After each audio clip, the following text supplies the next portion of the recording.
Chapter 453. 27 seconds. Magnolia's cold and quiet voice rang out in the infantry system. His breathing was not rushed, nor did he feel any excitement. It was as if he had not fired a shot just now. In the most dangerous moment, from a distance of over 100 meters, the two shots were so accurate that they killed the enemy in an instant. This voice rang out in the headphones of the 7 teams, both old and new. This meant how long it would take for the Federation's air support to arrive. Time could not really be frozen. The silence of a few tenths of a second was just a psychological illusion. Following this voice, all the silence and shock were shattered.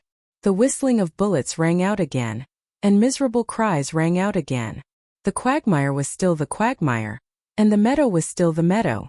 This was still a battlefield where people could die at any moment. The military officer of the Empire on the armored vehicle looked at the surveillance footage on the screen, his face ashen. His tone was unyielding and angry as he issued orders in the command system. The 5 dead soldiers of the Empire were his personal guards. The original plan was to sneak over and get rid of the burly man from the Federation who was carrying the Darren rotary cannon. In the end, no one expected that they would die just like that. The Imperial officer's angry voice directly rang out of the armored vehicle and into the ears of the 7 teams above the meadow. However, many people, including Sulu, did not understand the Imperial language. They could only feel the anger of the Imperial people. Moreover, they could also see the 3 Imperial armored vehicles, under the dense rain of bullets and anti-infantry smoke, forcefully turned to the west side of the meadow. It seemed that the Imperial people, in their madness, were prepared to use 1/3 of their powerful firepower to overturn the thin western defensive line that only had Xiong Linquan and Sulu. Hearing the heavy metal components and the sound of tracks tearing the ground, Sulu, who had just escaped with his life, immediately became even paler. "Boss, run!" Xiong Linquan's panicked roar came from the meadow behind him. The Darren rotary autocannon in the hands of this burly man had already used up all of its bullets. His determination to retreat was not any weaker than his previous bravery. Looking down at the Empire's armored vehicles that were turning around to shoot, he shamelessly and resolutely transformed into a streak of gray light. He completely ignored Sulu, who was in front of the camp, and madly ran away like a bolt of lightning towards the distance. A chill rushed into Sulu's mind from the back of his waist, like thousands of needles pricking his scalp. After a moment of shock, he sprinted towards the meadow. Multiple explosions rang out in front of and behind him, and the boiling soil was tossed into the air. Panting heavily, Sulu subconsciously made tactical evasive movements, evading the crazy firepower of the Empire soldiers behind him. Looking at Xiong Linquan fleeing like a fat rabbit, he could not bring himself to laugh at all. He could only think that this bastard actually dared to run before him. The high-speed bullets whizzed past behind him, and the soft ceramic bulletproof vest on his body had countless wounds. Sulu felt as if all the bones in his body had been broken, but he couldn't help but thank God for giving him the strong vitality and luck of a crustacean. Even with so many bullets, not a single one had hit his head. Flipping over the meadow, he ran to his heart's content. In just an instant, he had caught up to Xiong Linquan, who was already in an extremely sorry state. Xiong Linquan had used the Darlin rotary cannon to suppress the Empire's firepower for dozens of seconds. His entire physical strength had long been exhausted, but for some reason, even in the face of the fierce pursuit of the Empire's firepower, he was still unwilling to throw away the incomparably heavy gun in his hands. Sulu could vaguely understand what De Xiong was thinking. Wiping the dirt off his face, he coughed and shouted, "Give it to me." Xiong Linquan did not react. Sulu snatched the heavy Darlin rotary cannon and continued to run out of the smoke, but the footprints he left behind were even deeper than before. 19 seconds. Magnolia's voice sounded in his earpiece again. Amidst the artillery fire that filled the sky, Sulu's left hand held the heavy machine gun, and his right hand had already grabbed the exhausted Xiong Linquan's neck. Every pair of muscle fibers in his body were grinding and squeezing to the most unbearable point. From time to time, the dirt around him would be lifted up, and bullets would sink into the ground. But for some reason, he could not hear the roars and gunfire of the Empire's people. He could only hear his own increasingly heavy breathing and footsteps. 10-9. He never knew that running could be such a painful thing, especially when every step could lead to death. This kind of torture really made people feel endless fear and despair. 7-6. How long would it take for the air support to arrive? Would he and the people in Group 7 be able to hold on until that moment? Why did dozens of seconds, even dozens of seconds, seem so slow? Why was Magnolia still able to be so calm at this time and count down so softly like it was the New Year's Eve? An Empire Standard wolf-tongue bullet shot into the ground 10 meters behind Sulu, and then exploded 10 meters away. The ground shook violently, and the powerful force threw Sulu's body into the sky. The sky was not quiet either. There was a rain of bullets and smoke. Sulu squinted his eyes and looked over. Finally, he saw more than 10 Federation fighter jets flying over at high speed. In the face of the Federation's reinforcements that had the absolute advantage in air power, the Empire's light armored formation had no way of resisting, and there was no way for them to hold on until their own reinforcements arrived. The fearless Imperial Expeditionary Force soldiers launched their last desperate charge after more than 10 armored vehicles were all turned into mushrooms in the flames. Then they became corpses on the meadow. Group 7's combat members that were responsible for the rear met up with the members that retreated 6 kilometers behind the meadow. Under the protection of the Federation's fighter jets, they boarded the light battleship. The entire team did not enter the space base to rest. Instead, they moved to the ground base. In the evening, the faint red light from the horizon slanted over, adding a bit of warmth. However, when it was rushed by the steel mechas in the twilight, the warmth was instantly mixed with the smell of blood. The diamond-shaped base was located in the southeast deep land of Planet 163. Many temporary barracks were built with high-strength plastic inside the huge base. The barracks near the northern latitude were divided into living and medical areas. At this time, the whole place was filled with the pungent smell of medicine. The low humming of the negative pressure treatment cabin mixed with the screams coming from behind the curtain, making the faces of the people around a little gloomy or ugly. Those wrinkled facial features seemed to be stuck with medical glue, and it was difficult to stretch out. A medical officer with a captain's epaulette walked out of the temporary operating room. He rubbed his red and sunken eyes and was about to light a cigarette to reward his tired body. The medical team he led had continuously performed more than 20 operations, both big and small. It was really very tiring. A cigarette was handed over. The medical officer raised his head in shock and saw a man standing in front of him. This man exuded a gentle and quiet aura from head to toe, but also contained a hint of coldness. What made him even more confused was that this person was not wearing a military uniform. "Thank you." The medical officer moved closer to the lighter of the other party and lit the cigarette. He took a deep breath. Bai Yulan smiled slightly and said, "I should be the one thanking you." He was originally a quiet, calm, and ruthless soldier. Whether it was in front of his former commanding officer or the manager of his company, he had never been so pleasant. However, as a veteran, he knew very well what it meant to be a medical officer on the battlefield. In a sense, the life and death of every soldier was in the hands of these comrades. Group 7 had their own medical officer, Monkey. Many of the veteran members, including Bai Yulan, were also proficient in battlefield first aid. However, if they really wanted to treat serious injuries, they really needed these medical officers. Moreover, looking at the tired expression of this medical officer, it was obvious how hard it was for them. Bai Yulan's thank you was very sincere. "The troop on the meadow today was yours?" The medical officer held the cigarette in his mouth and looked at Bai Yulan with interest. He said, "You guys are really unlucky. The military district scattered more than 30 teams on 163 to carry out the mission of the Bureau of Proclamation. Your team has the largest number of people, but your luck is so bad that you encountered the light armored formation of the Imperial people. It's not my team, it's my boss team. It's the guy you just treated." Bai Yulan explained in a soft voice, and then said with a bitter smile, "This is our first mission, and we are so unlucky. I can't explain it." The medical officer took the cigarette and patted Bai Yulan's shoulder casually. The blood on his thin gloves naturally stained them. He said, "Don't worry about these guys. Your bad luck ends on the battlefield." In such a terrible battle, no one died. However, there may be a few who need to be amputated. Whether it was the blood on his shoulder or the good or bad news, Bai Yulan didn't frown. He just nodded.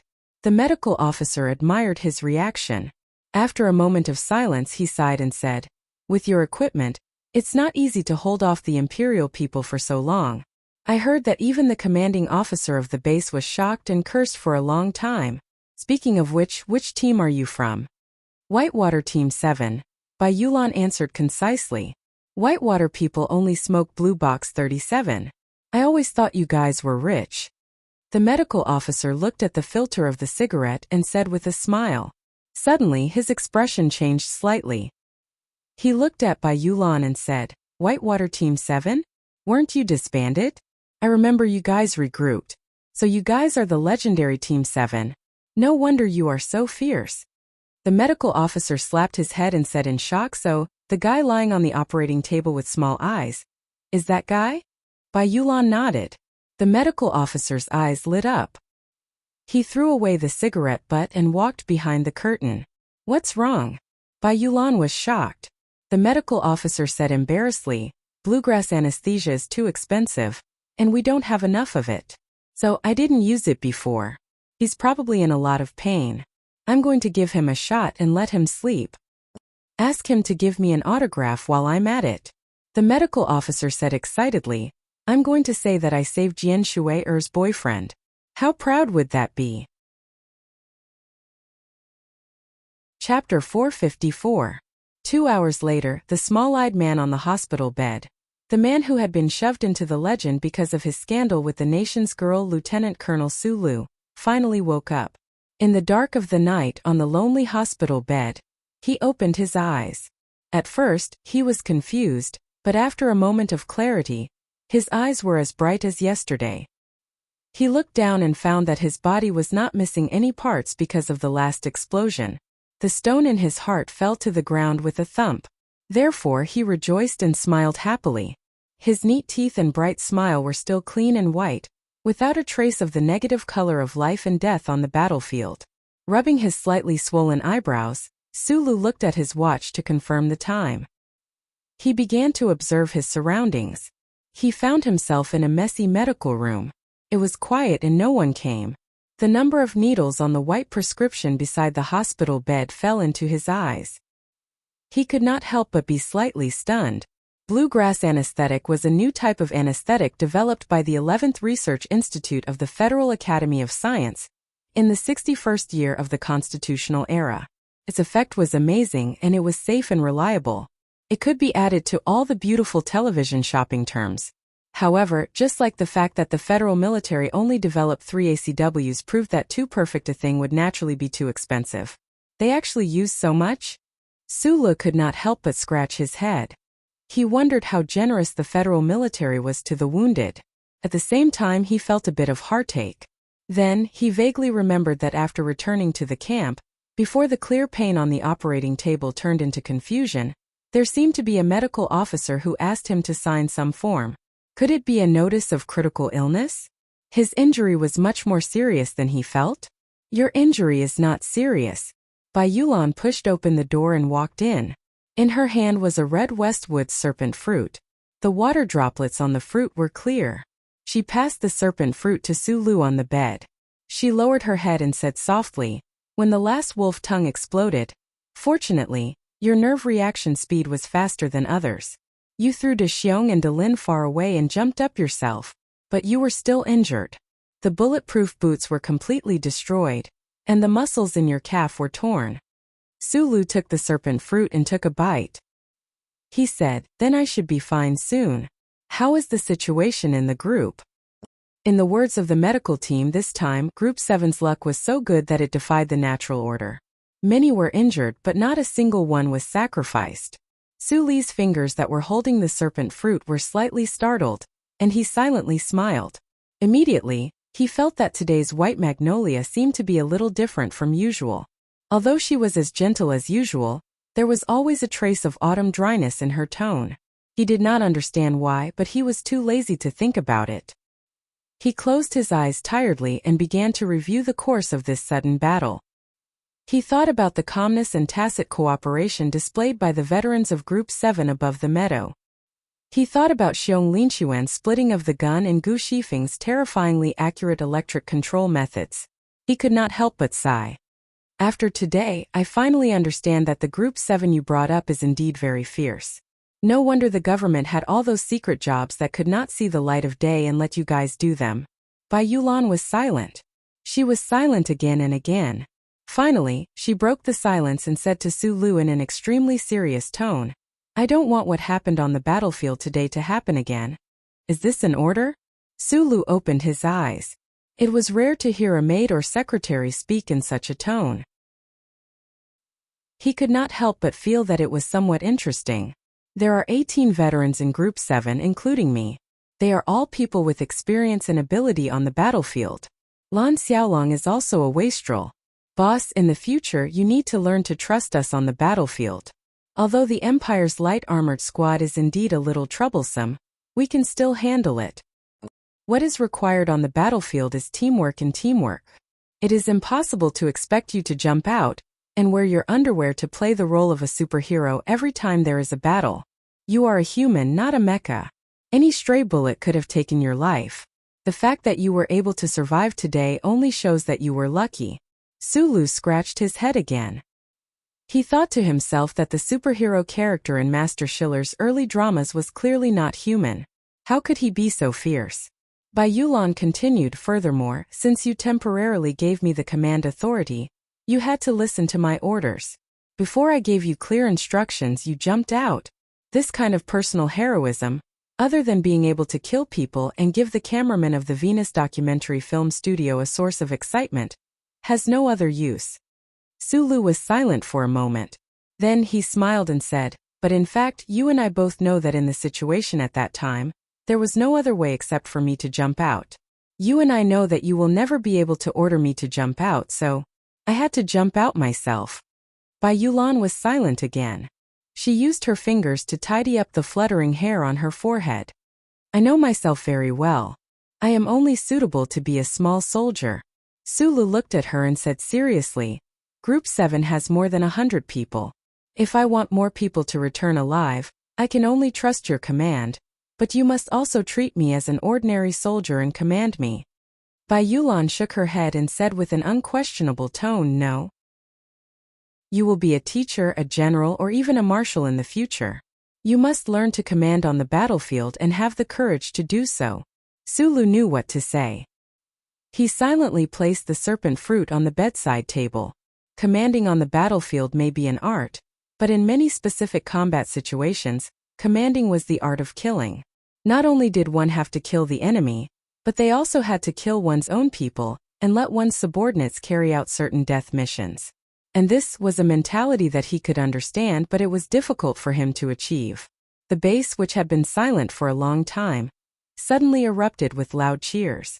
Su Lu looked at Bai Yulan with a puzzled expression. Bai Yulan took out a red serpent fruit from somewhere and wiped it with a snow-white handkerchief. She softly explained, just now, everyone in the base was watching the live broadcast of the battle on the Federation's news channel. Where is it from? Su Lu asked. 5460. Bai Yulan said, 2 hours ago, 5 mechanists began to attack Glacier Stronghold in the Northern Hemisphere. Judging from the cheers, they probably made a decisive breakthrough. Then, she added in a serious tone, the main vanguard is Du Shaoqing's Iron 7th Division. Su Lu opened his mouth slightly and sighed in disbelief. They even dare to broadcast a military operation live? Those big shots in the Department of Defense are too confident in Du Shaoqing. Do they really think that this person will never lose? In fact, the Iron 7th Division has already fought 6 tough battles and won all of them, Bai Yulan replied. Su Lu was silent. He thought of the conversation with Bai Yulan and the so-called art of commanding. He naturally thought of Commander Du Shaoqing, who always wore sunglasses and dared to treat the lives of soldiers as numbers. However, the soldiers under this person were also willing to do those boring numbers for him. This was the terrifying part about him.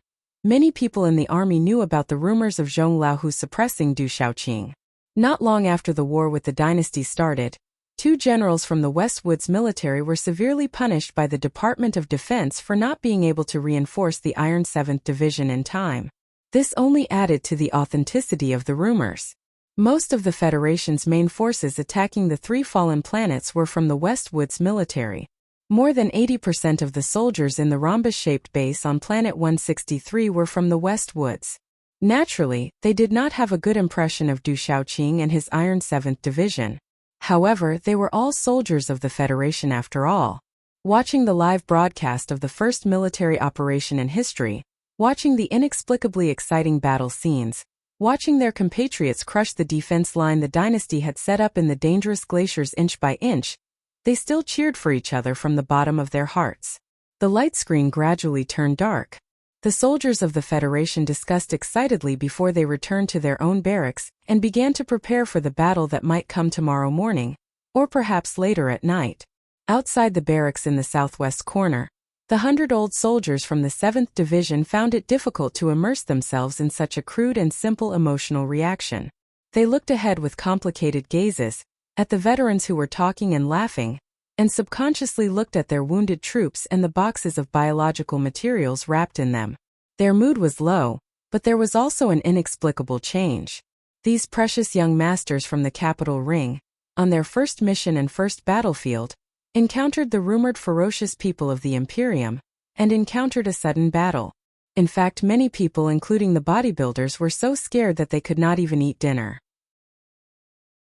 Although these old soldiers were not scared to the point of peeing their pants, there were countless people like Sheeping who could not tell north from south in the smoke. Well done!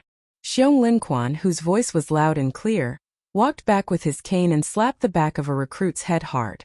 He laughed and said, "You actually dared to stay at that time. You have guts." When he escaped in the end, he was already on the verge of collapse and he was caught by Su Lu. Then he played a toss game in the end and narrowly escaped death. However, judging from his mood right now, he did not seem to be affected by the matter of life and death at all. The recruit who was slapped hard by him was Yan Bingyan. When they retreated on the meadow today, he bravely stayed and formed the last line of defense with the veterans of the 7th Division. Although he did not kill a single person of the Imperium, the feeling filled his heart with a solid aftertaste. Now that he was slapped hard by Xiong Linquan, he was a little confused.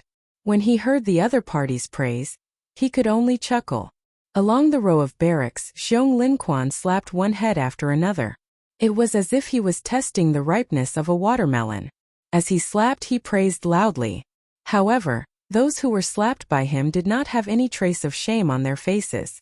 Instead, they laughed foolishly like Yan Bingyan, because being slapped meant that they had bravely dragged on until the end today.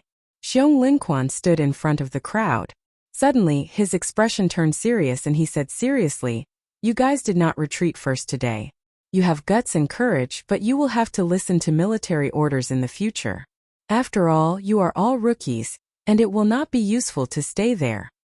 On the battlefield, the old will lead the new, and the dead will lead the living. Once you have been trained, there will be plenty of time for you to put your lives on the line. At that time, this old bear may have to count on you guys to save my life. Do you understand?" The rookies were stunned for a long time before they reacted. Some of them replied loudly, "Understood." Chapter 455. Not everyone was in the mood to respond to Xiong Linquan's boorish attitude. Shi Peng, Songxiang, and a few other important people's young masters sat in the shadows in the corner. They avoided the strange moon above their heads and silently watched everything. Occasionally they would lower their eyes.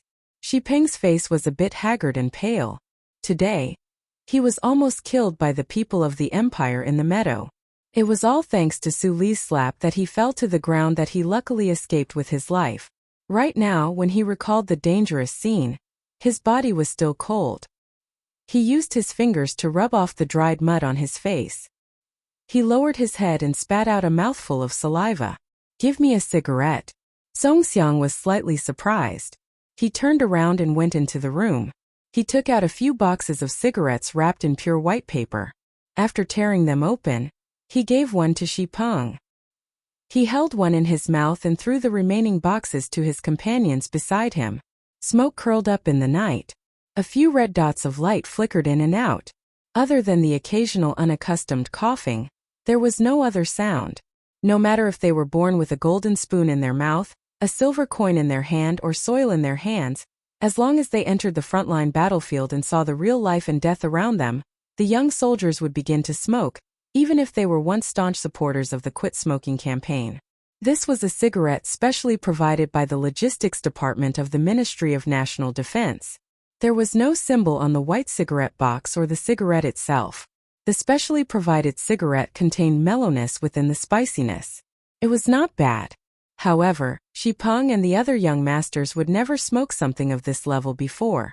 However, today for some reason as they coughed and inhaled fiercely, they felt that this kind of spicy knife-like taste was really good. Shipeng grabbed the butt and lit a second cigarette. It was not until his lungs were a bit sore from the smoke that he finally shook off the fear of the day. He furrowed his brows slightly.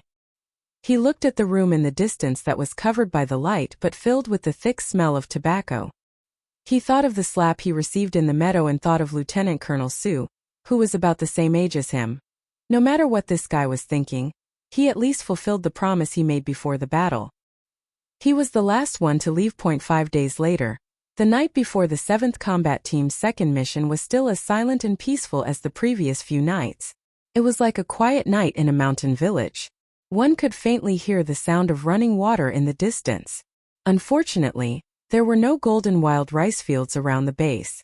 On the training ground in front of the barracks, dozens of soldiers were working hard to learn how to operate some special precision tools and firearms.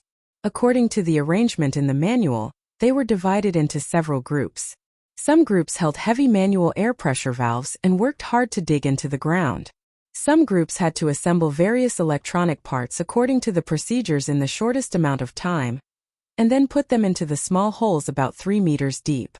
Some groups carried out band monitoring and signal mixing and annihilation work, and some groups were responsible for the final disguise of the ground. A middle-aged man with curly hair stood in front of the barracks. Through the infantry communication system in his hand, he issued specific orders and operation corrections to the various groups. This was one of the most important tasks for the federal military on the 3 fallen planets. Under the watchful eyes of the Imperial Expeditionary Force, they had to quietly rebuild the electronic surveillance network so that the light of the charter could cover as much ground as possible as soon as possible. From time to time, a slight tremor could be heard from the ground, followed by low and concise calls. Although the cooperation between the teams was still a little rusty, their speed was clearly getting faster and faster. In order to infiltrate the no man's land between the Federation and the Imperium to install the electronic surveillance network, the most important thing was secrecy and speed. It's probably because of what happened in the meadow that day that these princelings were stimulated. They now know what they have to do to survive. Bai Yulan stood beside Su Lu and said softly, from the second day onwards, they began to consciously increase their training. Of course, these kids are most concerned about firearms. De Xiong is now the most popular person in the military camp. Su Lu smiled and lowered his head to look at the technical manual in his hand. In the past 5 days, he had been busy communicating with his colleagues in the Nutshell Engineering Department far away in the capital ring about how to use the microturbine in the mecha. He also needed to master the extremely complicated technical procedures of the Bureau of Proclamation, so he really did not notice that the attitude of the recruits in Group 7 had changed. After putting away the technical manual, he glanced at the middle-aged official in front of the team. This person was a technical official specially assigned by the Bureau of Proclamation. He was in charge of guiding the installation and debugging of the charter network. Group 7 wanted to complete their mission, so they had to ensure this person's arrangement. Last time, when they retreated from the meadow, Bai Yulan also did not hesitate to arrange for this Bureau of Proclamation official to leave first. Seeing this silent Bureau of Proclamation official, he naturally thought of the mysterious Bureau of Proclamation and the Federal Central Computer under the Bureau of Proclamation. The Federation had made a great decision to reinstall the surveillance network. The Bureau of Proclamation had invested a lot of manpower and resources. Just on Planet 163 alone, there were many teams like Group 7 that were risking their lives to do this work. Once the various node areas were connected into a network, the glory of the Charter would return to the border planets, and the end of the Imperial Expeditionary Force would come. For Sulu personally, this matter had another important meaning, and that was that he could once again maintain contact with the old man with a mechanical mind and a human face. Thinking of this, He said to the existence in his mind, "Tomorrow, I have to help you reattach your severed limb. How do you feel?" A line of white words appeared in his left eye from the central computer. The Bureau of Proclamation's terminology is planting mushrooms. Sulu almost laughed out loud. Tomorrow's mission will depart at 6 in the evening, and will probably return in the wee hours of the morning. Let's move forward at night. The mid-range missiles that pose the greatest threat to the Imperium probably won't appear. It's just that our network is seriously damaged right now, so we can only rely on the shortwave GPS in our hands to locate the target area. Bai Yulan saw that his silent expression was a little strange. Thinking that he was worried about the mission tomorrow, she explained a few words. "Too bad we can't use mechas." Sulu came back to his senses and shook his head. "We can't let the Empire discover any traces, so we can't bring any heavy equipment. Our small groups are like little girls planting mushrooms in the dark. How long will it take to fill this planet with mushrooms?" Bai Yulan looked at him with a strange expression. Looking at Suli's serious expression, she confirmed that he really did not know about the famous erotic joke, so she could only lower her head. "Although those extremely expensive drugs were approved by the medical officer in exchange for my signature, I still find it very strange. The equipment and supplies of this remote rhombus-shaped base seem to be much better than expected." Sulu turned his head to look at Bai Yulan and said, "Also, the air support on the meadow that day, don't you think it was a little strange?" "It was indeed strange," Bai Yulan replied succinctly. The fighter support that day came very timely. It even felt like it was a little too timely. Those all-terrain fighter jets seemed to be wandering in the stratosphere, not caring about wasting energy at all. They were just waiting for us to cause trouble. It's not that they were waiting for us to cause trouble, but that the command center dared not let us cause trouble," Sulu said calmly. "It's not just a matter of time. For a combat team that just reached 100 members, the command center actually sent over a dozen fighter jets. If the Federation really had such a luxurious combat ratio, why would the Bureau of Proclamation officials be so worried? They could just send the fighter jets and mechas over and flatten those Empire people's fortifications. Seems like there are people above us." Bai Yulan raised her head and looked at the night sky. The dark blue sky was filled with stars, but they were not dense. She thought with a calm expression, the president, the war god, the minister of defense, they were all people above little boss. As if guessing what she was thinking, Sulu smiled bitterly and said, "I don't think the Ministry of Defense's arrangement is against me. In my opinion, it's the president who doesn't want these old soldiers to really die." Bai Yulan was silent for a moment, then nodded. Group 7 came to the most dangerous planet in the Westwood's border, Fallen Star, not only because of the needs of the war itself, but also because of the political needs of the capital ring. President Pabre stood on the side of the people and sent these young masters to the front line to be bathed in blood. But if these young masters were really covered in blood and suffered heavy casualties, what would the anger of the upper echelons of the Federation twist the world into? "Our mission period is at least 3.5 months. Bai Yulan turned to look at Sulu and said seriously, "On the battlefield, the Ministry of Defense can't really send a squadron of fighter jets to babysit those young masters every day. We still have to be careful." "Okay." Sulu looked at the serious expression of the recruits not far away. Looking at their increasingly skillful operation, he felt a faint sense of heaviness in his heart. He said, "Although I don't like these young masters, I don't want to see them die. But in fact, there will definitely be people who will fall. Maybe that will include you and me." In the night, this young man from Donglin had a rare moment of emotion in his life, but he was interrupted by a microphone that was passed to him. A reporter from the Ministry of Defense's Venus documentary film studio looked at Sulu curiously and asked in a low voice, "Lieutenant Colonel Sulu, regarding the second mission that will begin tomorrow, do you have any thoughts? I noticed that you have been watching the training of the recruits. Did you also notice the changes in their emotions these past few days? Do you think these changes can really transform into combat strength?" Seeing this reporter and the cameraman behind him, Sulu quickly put on his sunglasses, frowned slightly, and said seriously, "My idea is that if you can stop following us every day, then these recruits should have a much higher chance of surviving." These were his heartfelt words. Under the strict orders of the Ministry of Defense, Group 7 could not get rid of this extremely simplified cameraman. During the battle, they still had to take care of these two non-combatants, which really made him and the veterans of Group 7 extremely unhappy. Also, don't forget the three-party agreement between Nutshell Headquarters, Venus Documentary Film Studio, and the Federation News Channel. Sulu pushed the camera lens to the side and said, "Without my permission, no footage can be broadcast. I can understand this, but I don't understand why you refused the news channel's request for a live broadcast." This military reporter was very clear about the influence of the young lieutenant colonel in front of him, but he still did not understand why he refused such an excellent opportunity. Sulu did not answer this question. He turned around and left. In his heart, he silently thought that he was not the invincible Du Shaoqing. He was just a combat director with the rank of lieutenant colonel. More importantly, people always died in war. It should not be filmed into something like a TV series for people to watch, get excited, scream, or grieve. Chapter 456. My name is Xiao Shizenlu. I'm 24 years old from Maine. My father is a worker at the Federation's three-dimensional irrigation farm. My mother?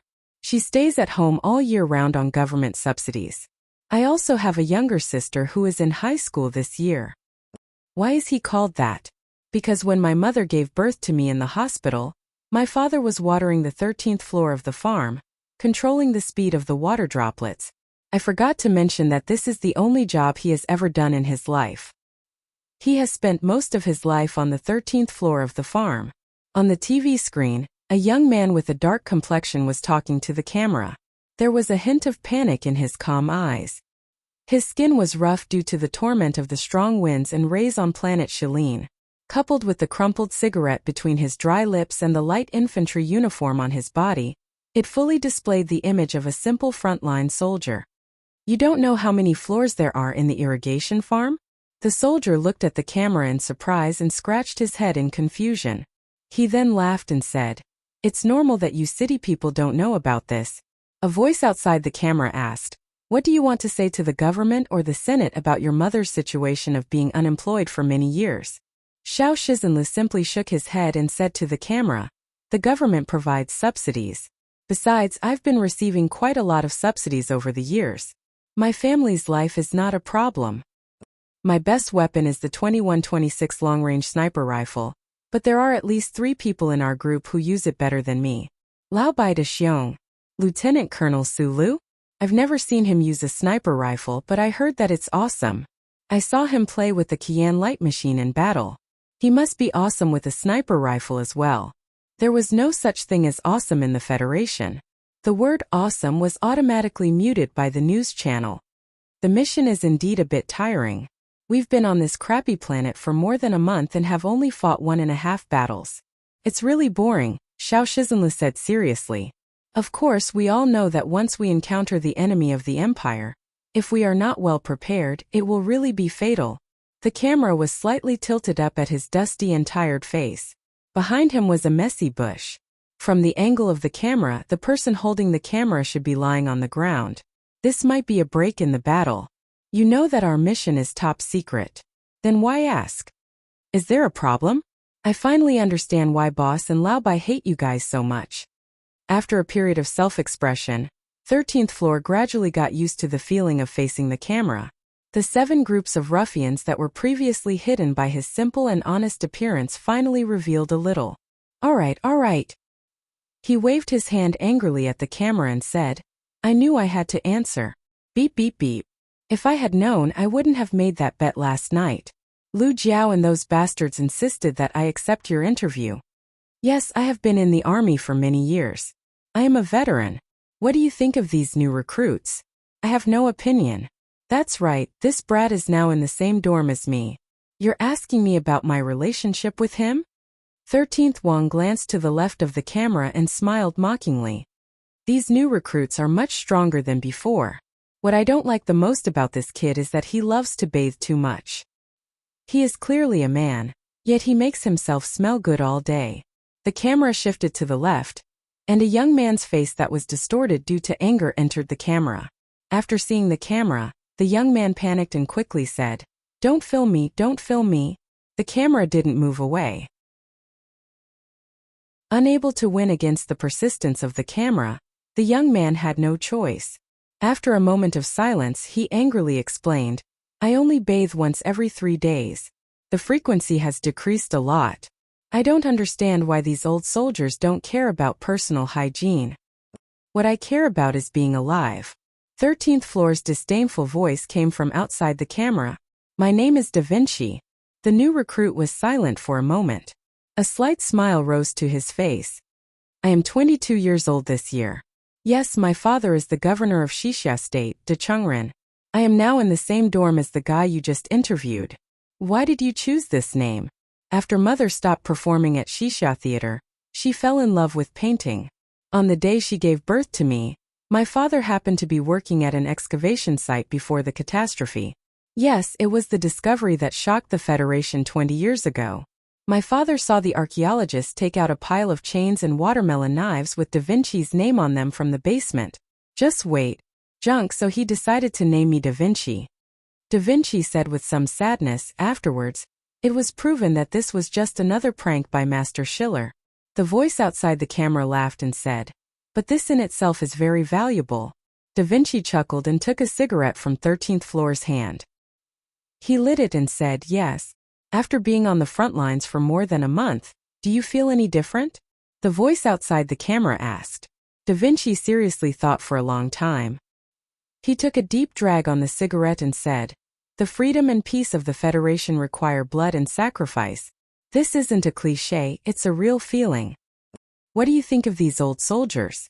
"Well, they taught us a lot, not just combat skills." The governor's son shrugged. "And to be honest, without them we might have died very easily. The weapon I'm best at? That must be DI, he said excitedly. However, it was a pity that this young master had spent countless nights mastering the manual air pressure valve. Because of the need to keep it a secret, he was forced to end up in the same pitiful state as the old soldier beside him. "I can't accept that 13th floor doesn't wash his feet. His feet are very smelly. The sterile socks issued by the Ministry of Defense can't remove the smell," Da Vinci said seriously. Then he extended a fist outside the camera and hit him hard on the forehead. He rubbed his forehead, looked at the camera and laughed. "And 13th floor has a life dream that makes people want to vomit." As he said this, he forcefully pulled 13th floor's hand away from his mouth and said loudly, "He wants to be a general, but he doesn't even look at himself." The camera turned to 13th floor again. The soldier's face, which was red with anger, immediately became very serious. He said to the person behind the camera, "You also think that the son of a farmer can't be a general?" There was no answer. Di. "Isn't President Pabre the son of a miner in Donglin?" 13th floor spat out a mouthful of saliva with the smell of tobacco. He laughed and said, "Besides, my boss will definitely be a marshal in the future. What's the point of me being a general and then retiring?" The camera was obviously frightened by this arrogant declaration and turned to Da Vinci. "Is there anything you want to say to your family?" Da Vinci was already prepared. He smiled brightly at the camera and said, "Dad, Mom, don't worry about me." Suddenly, the smile gradually disappeared. The arrogant and childish face of the young master became more dignified and steady. He said slowly, "We will do well on the front line. Also, my dear Shuerong, you have to wait for me to come back." The battlefield scene in the camera was gradually painted with a halo of homesickness. Just as some kind of warm thoughts were surging, 13th floor's dark face suddenly squeezed into the camera and said, "Governor, if I can't become a general, you have to find me a good job for the sake of taking care of your son." The expression on Da Vinci's face became very interesting. He pushed and kicked this guy out of the camera. Who knew that at this time? 13th floor looked at him seriously and said, "I remember that your parents and your fiancé would never allow you to smoke." Da Vinci, who had a cigarette in his thin lips, was stunned. His face was a little pale.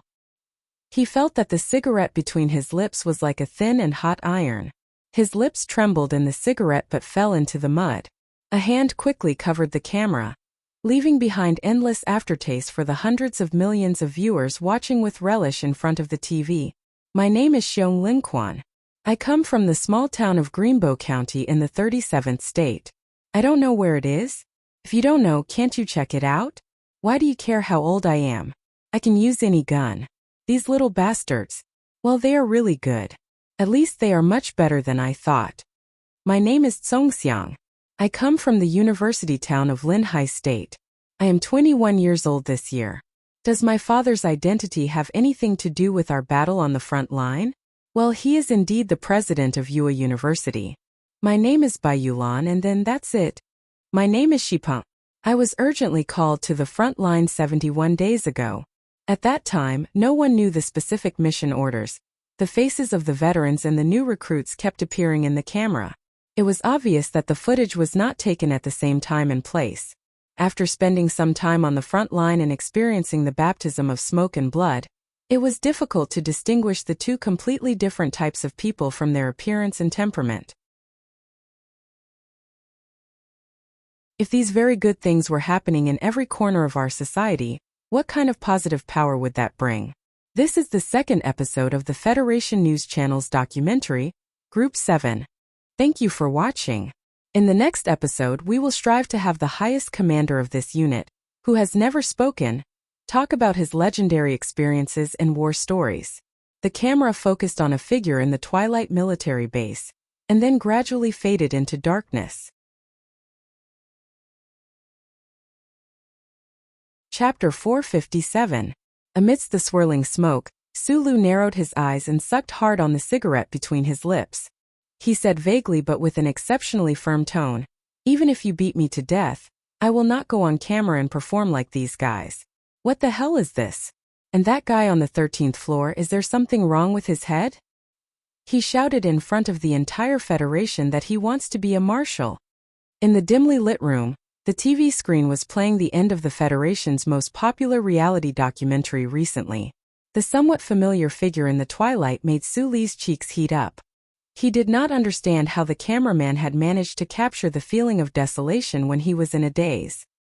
He was even more annoyed by the way the cameraman had pretended to be lonely and imitated despair. Xiong Linquan chuckled and took a big gulp of the strong tea from the plastic pot in front of him. He pressed the remote control to change the channel and said, "I think it's pretty good." Beside him, Magnolia Bai also smiled and said, "Actually, with such a camera crew in the team, sometimes it can really adjust the atmosphere. However, after shooting for so long, in the end, only one episode can be filmed. I heard that the head of the Ministry of Defense's propaganda department and the news channel have a lot of opinions about you." Sulu licked his lips, lowered his head and flicked the ash from his cigarette. He chuckled and said, "This is an agreement that was reached beforehand. Don't worry too much about it. I think their main headache is that you have to wear sunglasses before you are willing to appear on camera, and that you are unwilling to accept a direct interview," Lan Xiaolong said with a shrug. Sulu shook his head, pushed open the door and walked out. The fresh air of the military camp flowed in with the wind, making him feel refreshed. In the barracks, the soldiers of Group 7 were gathered in groups. Like Sulu and the other officers, they had just finished watching the documentary. For many of them, when they first appeared on TV, they attached great importance to their own documentary. At this moment, many of them were reminiscing about how they looked on the camera and regretting that they spoke foolishly. From time to time, there would be bursts of laughter in the crowd. Further away, in the barracks of the ground team, Da Vinci and Xiao Shisan were having an exaggerated argument, which then turned into a wrestling match. In the end, without any suspense, the son of the governor was pressed down heavily by the son of the farmer, tossing and turning in pain. Looking at this scene, Sulu couldn't help but scratch his head and laugh. The anger he felt when watching the TV disappeared without a trace. The broadcast of the documentary series Iron 7 was another important move by the President's office, the Ministry of National Defense, and the Federation News Channel. After the unprecedented live broadcast of the Iron 7 Division's military operations. Unlike the previous live broadcast of the Northern Expedition on Planet 5460, this series of documentaries focused on the lives of the frontline troops and some specific details. The complexity of the composition of Group 7, as well as the natural conflict between the fierce civilian veterans and the noble young recruits, naturally had some kind of inherent drama tension. After the first episode of the documentary series, Iron 7 was broadcast, it immediately received the attention of the people of the Federation. While easily winning high ratings, it also sparked a heated discussion among the people on the capital planet. For the people living on the Peace Planet, It was the first time they had a close understanding of the specific days in the military camp. They were curious about the negative effects of the social class differences in the troops. Tonight was the second episode. At this time, more than 2 months had passed since Group 7 arrived on Planet 163, and more than 20 days had passed since the Venus documentary film studio finished filming. It was believed that after tonight, there would be a heated discussion in the entire Federation. As the person involved as the commanding officer of Group 7, and as the person who specifically manipulated the will of the Federation government, Sulu understood better than anyone else the deep meaning of this series of documentaries. The president and the military needed to use Group 7's movie-like experience on the front line to suppress the protests of some anti-war activists, and to mend the huge gap between the rich and poor in the Federation. Based on this understanding, Sulu had never been enthusiastic about this matter. It was just a theatrical performance for the political needs of the Federation. No matter how he looked at it, there was always a sense of unhappiness. But today, seeing the excited reactions of the members in the military camp, his attitude changed a little. He stood on the stairs and quietly watched the veterans and recruits mingling together. He felt a little satisfied. Dozens of days of life and death together on the battlefield could indeed change a lot. This kind of complete trust of entrusting one's back and life to one's companions could even change the attitude of many people for life, just like how Bai Yulan sighed with emotion after the end of the first mission. Although the members of Group 7 had special identities, the President and the Department of Defense could not really send countless iron soldiers to babysit these over 100 people. But perhaps there was something in the unseen world that was protecting this group that carried too many missions and meanings.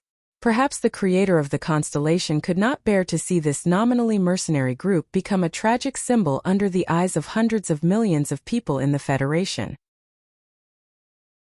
Group 7 had been on Planet 163 for 2.5 months, and had carried out 11 Bureau of Proclamation missions. But miraculously no one died. Only 6 recruits and 1 unlucky veteran who stepped on an anti-infantry mine buried by the Empire beside the Shy Tree were sent back to the main planet of the Westwoods by the warship because their injuries were too serious. Among the 7 wounded, 4 of them had to be amputated. On the battlefield, someone could die at any time, but none of Group 7 was willing to die. These injuries and losses could not bring sadness to the team. On the contrary, because they felt the threat of death together but no one really died, everyone in Group 7 was in an extremely harmonious atmosphere. "Good morning, Supervisor." "Good morning, Supervisor." In the corner of the living area of the military camp, the soldiers who did not sit on the chairs but insisted on squatting by the training ground were laughing and talking about yesterday's television. Suddenly they saw 2 people walking towards them. They immediately sprung up like springs, saluted, and greeted them loudly. But their left hands were still holding lunchboxes, and some of them had their mouths full of food, making them look especially funny. Sulu, who was wearing sunglasses, shook his head helplessly. He glanced at the film crew not far away and thought, if this continues, these soldiers in Group 7 will become natural comedians. According to military discipline, the soldiers who saluted by the roadside should respectfully call him sir. But for some reason, when Sulu heard the word sir, he felt chills all over his body. His hair stood on end, and when he straightened his collar, he also felt a cold wind blowing at the back of his neck. After queuing up and taking his meal, Sulu sat at the table under the sunlight and ate the standard meal consisting of 3 green vegetables, 5 servings of nutritious paste, a spoonful of rice, and a small string of salted vegetables. There was not a trace of disgust in his straight eyebrows. The soldiers in Group 7 subconsciously sat around him. No one dared to disturb him, but no one was willing to be too far away from him. He was like the center of a circle that did not know what to say. But because of a special trait that was difficult to describe with words, he attracted a lot of things around him. Probably only the soldiers in Group 7 could clearly describe what this special trait was. It was Sulu's brave and steady performance in every battle. It was because he saved the lives of many people, and it was because of his silent nature. At this time, a commotion suddenly erupted outside the living area. The team members who were eating turned their heads in shock and saw that under a wild tree, the delicate Gu Shifeng was arguing angrily with the curly-haired technical officer from the Bureau of Proclamation. Gu Shifeng was the best electronic technician in Group 7. All of the command and control system maintenance work was done by him.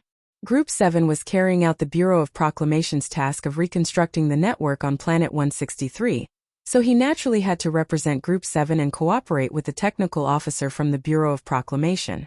But for some reason, the usually calm Gu Shifeng was actually so angry. Sulu looked in that direction and put down the plastic spoon in his hand. He asked in confusion, "What's going on?"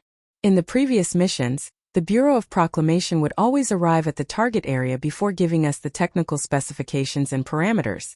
For the team members, not only do they have to avoid the eyes of the Empire's people, but they also have to take over at the last minute. This is too difficult. Bai Yulan glanced at him and explained, "This matter was mentioned in the last meeting."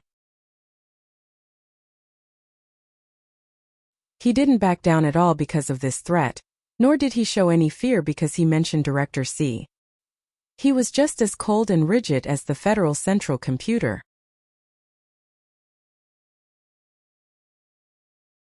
Chapter 458. Cold and stubborn, like a stone thrown into the depths of Glacier 5460. Sulu was not unfamiliar with this personality. After leaving Donglin, he had met many people like this. He had made some guesses about the personality of the mysterious Bureau of Proclamation official, but he did not expect such a cold and stubborn official with absolute power to be able to remain so calm and silent in the past few days of work. He was so calm and silent that he did not even have a sense of existence. Until this sunny lunchtime, Sulu was shocked to find that he still could not remember the name of the person. It can't be a robot, right? He looked at the curly hair on the Bureau of Proclamation official's post with a bitter smile. There seemed to be no better way to deal with such a stubborn person other than to turn around and prepare for the mission in the afternoon. After lunch, the members of Team 7 who were already used to the mission process skillfully organized their light equipment and firearms. They divided into 2 teams, walked out of the gate of the military camp, and drove toward the relay base in military vehicles. The simple road outside the military camp was filled with all kinds of vehicles. On the hills in the distance, there were heavy military M52 mechas slowly moving forward. The speed of the fleet was much slower than usual. Sulu sat in the passenger seat and said worriedly, "Is the general attack about to begin?" But the progress of laying the net is still a long way off. Since 6 days ago, the Federal fleet suspended in the space of Planet 163, began to send combat personnel and heavy equipment to the ground at a frequency that was several times faster than normal. For a few nights in a row, the sky was brightly lit by the lights of the heavy transport ships. Under the cover of the fierce aerial firepower, at least 7 mechanists landed in various areas of the planet. Team 7 stopped at the side of the road and made way for the multi-axle heavy truck in front of them. The team members looked at the missile on top of the heavy truck in silence.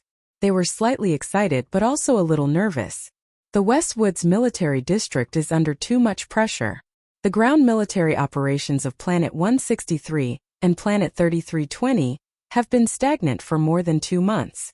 The Federation Parliament has been impatient for a long time, and the President can't let Commander Zhong drag this out forever. Bai Yulan lit a cigarette and continued, "This is a Hurricane 2 missile. The missile base behind the mountain should be on standby. The general attack will not be later than this week." "Why are you in such a hurry?" Sulu agreed and sighed. With so many groups laying the net, the longer the net is laid, the more protection the soldiers will have during the general attack. They can't bring it forward because of political pressure. Bai Yulan took a puff of her cigarette and sighed softly. They were just ordinary members of the army, and couldn't influence the overall battle situation. More than a dozen multi-axle heavy trucks that stretched for several kilometers slowly drove toward the missile base behind the mountain. More than half an hour had passed since the convoy started moving again. However, not long after the convoy started moving, they were forced to stop again. "Fuck." Tin Peng, who was sitting in the back seat, cursed angrily. After entering the front line, the nephew of the deputy speaker of the Federation was transferred to Su Li's side as a field commander and liaison soldier. It seemed that because of his identity, the people deliberately let him get close to the leaders of the army so that he would be safer. But in reality, everyone in Group 7 knew that this was not the case. In the few battles that occurred, Su Lu, as the highest military commander, would always appear in the most tense areas and be the last to leave the battlefield. Following behind this young master, not only did they not enjoy the treatment of the leader leaving first, but they also had to bear more dangers. Perhaps it was because of individual differences, perhaps it was because he felt the hostility of the officers in Group 7, or perhaps it was because he thought that they were deliberately torturing him. Tin Peng's mood was not as good as his companions. On the contrary, he was somewhat depressed. After being blocked for so long, he finally couldn't help but curse. "Shut up." Sulu turned around and glanced at him. He took off the sunglasses on the bridge of his nose, and a trace of anger and coldness flashed through his eyes. At the same time, the other people in the car also gave him a fierce stare. Tin Peng was stunned, but he didn't have the courage to refute. Group 7 was a strange team. Other than the direct military orders of the Ministry of Defense, all the rules were Lieutenant Colonel Su Li's words. This may be an unspoken rule, but it was an unspoken rule that no one in Group 7 dared to disobey. A lone military vehicle drove in front of the base. The body of the vehicle was old and shabby, and it was not eye-catching. However, including Group 7's fleet, hundreds of military vehicles stopped at the roadside at the same time, quietly and respectfully waiting for this military vehicle to pass. A trace of shock flashed through Tin Peng's eyes. He finally understood why the officers in the car looked at him with that gaze. The probing attack on the Rocky Mountain district began last night. Bai Yulan stared at the military vehicle and said in a calm voice, "More than 300 people died." After saying this, he pushed open the door and walked out. Sulu held his sunglasses tightly and also walked out. Then, everyone walked under the military vehicle and stood on both sides of the road. They took off the military hats on their heads and silently raised their hands in salute. On that lone military vehicle, there was a black coffin that only had a symbolic meaning. With the cruelty of modern interstellar warfare, it was very difficult to preserve the romantic scene of dying in battle. The federal military had always used this kind of simple ceremony to bid farewell to their comrades. The black coffin was covered with a bright Federation military flag. Countless bones were buried on this planet and the back of Macho Mountain. Lady Tai turned off the television. She habitually picked up the moist and ancient fragrant agarwood and then put it down. She was silent for a long time. Tonight at the reception on Parliament Mountain, many people secretly cursed President Pabre for deliberately putting on this show in order to obtain political capital, Secretary Shun said calmly. Secretary Shun said calmly, "There are also some people who have made presumptuous comments in private. If His Excellency the President is truly a selfless person, he should throw the Crown Prince to Celine if he has the ability." Thinking of the news she had just received from the front line in the West Woods, Lady Tai's expression changed slightly, revealing a trace of mockery and tiredness. Her only son, who had an incomparably honorable status, had officially resigned from his position as the confidential secretary of the West Woods Commander Staff Department 7 hours ago. He had landed on the planet's surface and entered the most dangerous Chilean base. The circle that she represented was indeed filled with incompetent fools and fools who had no foresight. However, as the head of the Tai family, she could never completely cut herself off from that circle, because that circle was her circle to begin with. At this moment, Butler Jean quietly walked in from the side and took out a few thin sheets of plant fiber paper. He placed them on the table and said softly, "The Federation Investigation Bureau has sent a message that several very professional people have illegally entered the West Woods from Bermuda. Their target may be Sulu." Lady Tai's expression was calm. She did not even look at the file. Instead, she directly asked Shunli, "What do you think?" Secretary Shun was a person who was qualified to enter the Trinity Association. He did not spread the bloodshed in the West Woods like Du Shaoqing, nor did he do those terrible things like Shi Qinghai. Since he graduated from No. 1 Hospital, he had been living peacefully in the Xiaoshu Foundation until he was promoted to Lady Tai's confidential secretary a few years ago. When he heard his wife's words, he was slightly stunned. His lips were dry, and he knew that he was finally going to enter the real decision-making circle of the Qianshi Tai family. After a moment of silence, Secretary Shen seriously replied, "At this time, the people who dare to have the idea of killing Sulu must be crazy but powerful. Sulu has offended many people, But within this circle, it should be Nan Mingxiu, Lin Dohai, Zhong Ziki, and Li Xiuzhu. The eldest son of the Li family has been very quiet recently.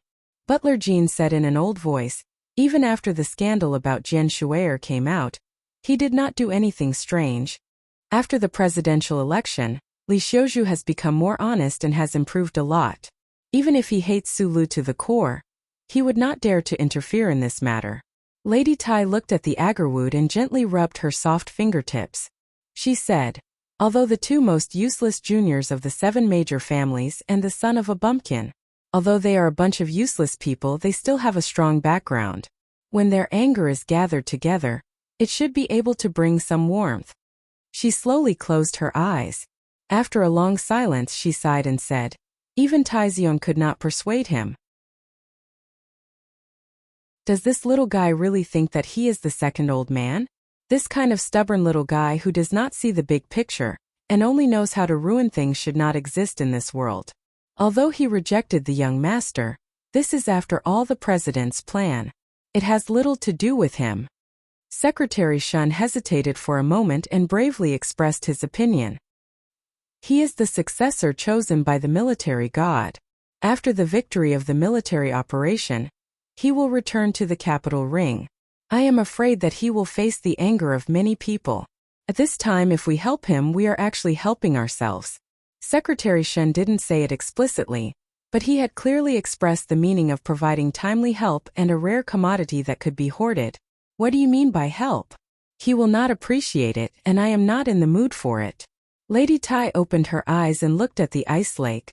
With the military's efforts to cultivate him, the news that someone wants to kill him will not be hidden for long.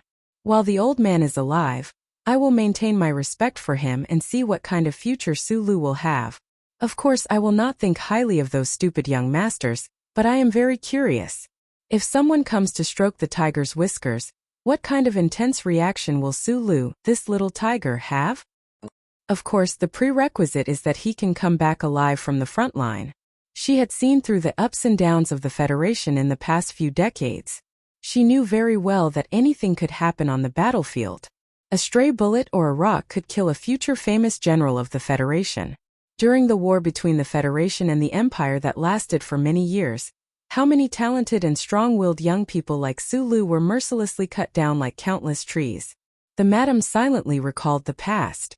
After a moment, she slowly stood up and walked out of the balcony.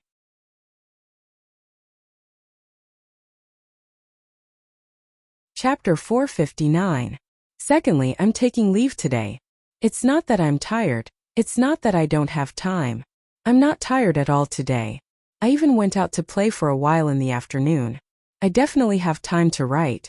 Even if I start writing now, I'll definitely be able to write 3,000 words by tonight. It's just that my mood isn't right. In the evening, I drank 2 glasses of wine with my father and chatted for a while. I suddenly remembered that when I was young, I often heard my father talk about his old days as a soldier in Tibet. There's nothing to be sentimental about. It's just that the story of the spy is about to enter a more hot-blooded phase. I can't find the point where I feel that way. My life has been joyful and trivial for too long. I sat in front of the computer for a while. I even thought about spelling with my friends, but I still wrote and deleted it. I have to write well. I have to write something slightly better. I didn't give myself enough psychological preparation at the beginning today. This is a serious problem with my writing attitude recently. I sincerely apologize to everyone. And then there's the most important thing. Ever since I got my license, I've never stopped writing. I've stopped writing countless times. Although it's true that the fatigue of being a middle-aged man has played a major role, when you think about it carefully, it's ultimately because I haven't given myself enough pressure. My attitude isn't correct enough, like what I said earlier. I've said in the past that my work is my interest. It doesn't necessarily have any meaning. It's just to entertain everyone. It's to help you pass the time of your precious or leisurely time. But when you think about it more deeply, life is actually all about using various methods to pass the time. So the method is actually very important. In other words, we writers of stories are also very important in a certain sense. Since it's important, we have to have an attitude towards major events. For example, the 60th anniversary celebration, the Olympics, a house, or a marriage.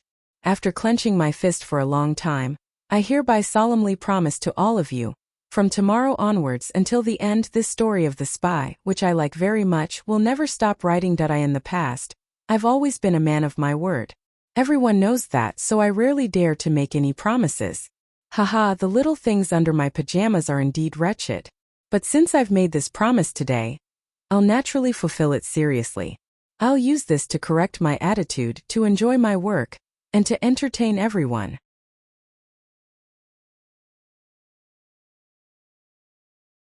Chapter 460. The convoy left the base and passed through the Golden Forest. Everyone got off the vehicles and equipped themselves with individual weapons. They carried light work equipment and entered the long-awaited light battleships. They charged into the clear sky and glided toward the dark red sunset in the distance. They landed in a remote corner of the Rocky Mountain range. Throughout the entire process, Team 7 was silent. The lone military vehicle that entered the base and the black coffin on the vehicle seemed to be still in the eyes of all the members. Their minds were heavy and cold. The high temperature and terrifying destructive power of modern warfare made it difficult for the brave soldiers to keep their dignity intact after death. Most of the soldiers' bodies would not be brought back to the main planet of the Westwoods or the capital ring. Instead, they would be buried on these remote planets. This was the usual practice of the federal military. From the marshal to the ordinary soldiers, all the people of the Federation firmly believed that the place where they finally fell and died was the land of the Federation. After leaving the light battleship, the 100 or so people rested for a while. Then they began to follow the mission details they had just received.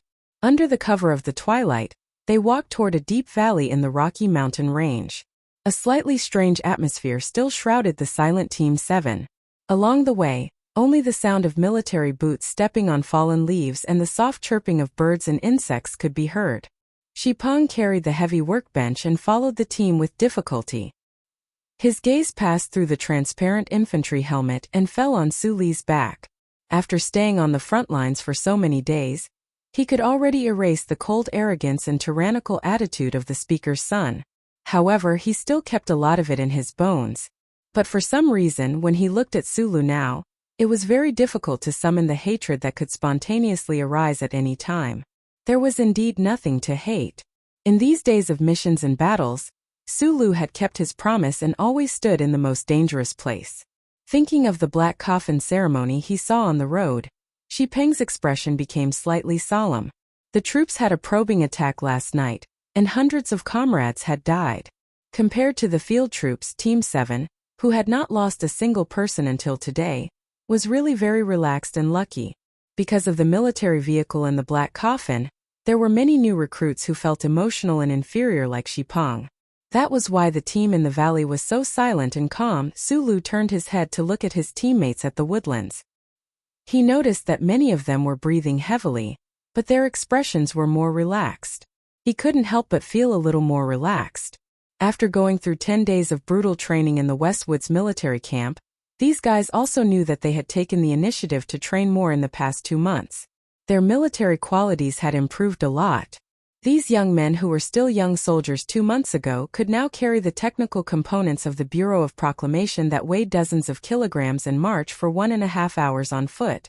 This kind of progress not only won the silent praise of the veterans, but would also become a beautiful memory in their own lives in the future.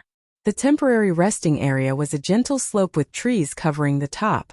The sunset on the horizon had long been blocked by the mountains, and the world was filled with a slightly gloomy atmosphere. Sulu knew why such a remote place would become one of the areas selected by the Bureau of Proclamation to reconstruct the surveillance network. No matter whether it was in terms of geography or the military arrangements between the Federation and the Empire, this should be a forgotten area. The only exception was the simple and ancient road by the woodlands that seemed to explain some problems. Curly Hair just gave us the details of the mission at the top level. Gu Shifeng walked over and picked up the mini electronic booklet. 284. 822. 13 square kilometers of the axis to lay a network over a 7.3 square kilometer area. It's a Type 3 composite surveillance network. It won't be difficult to install it, but the key is that there are a few spots that might need to be installed on the rock walls. Just treat it as a vacation. Lan Xiaolong held a cigarette in his mouth and shrugged. In this kind of place where birds don't shit, even if we go rock climbing naked, the Empire's patrolling soldiers probably won't see us. No one paid him any attention. Bai Yulan took the electronic booklet from Gu Shifeng's hands. A second ago, Xipeng had quickly turned on the workbench and then obediently retreated to the woodlands in the distance. Only Su Lu, Bai Yulan, and a few others were qualified to access the specific mission details of the Bureau of Proclamation's 7 groups of soldiers. He wasn't included. The electronic booklet was connected to the workbench. Su Lu and the others huddled together and looked at the display on the screen. They couldn't help but furrow their brows. It wasn't because the mission today was too heavy, or because they had to take risks behind enemy lines. On the contrary, it was because the mission this time was so simple and easy that it didn't seem to require all 7 groups to be mobilized. Su Lu narrowed his eyes and looked at the flashing dots on the screen. His finger tapped lightly to enlarge the field of view of the map. At the same time, he silently moved the fixed areas of the previous missions that he had stored in his mind through the back door. He gradually outlined a more complete map. It was indeed the back door. After every mission, the officials of the Bureau of Proclamation would destroy all the records left on the workbench of 7 groups. The complicated data couldn't be remembered through the human brain. Su Lu went through the back door through the old man. He used the first sequence authority that he didn't even understand to ask the central computer in the distant capital ring to send the data back through the back door of the chip behind his neck. Just now they said that the general attack should be within a week. I think it will be earlier than we thought. He pursed his dry lips and forced a smile as he voiced his judgment.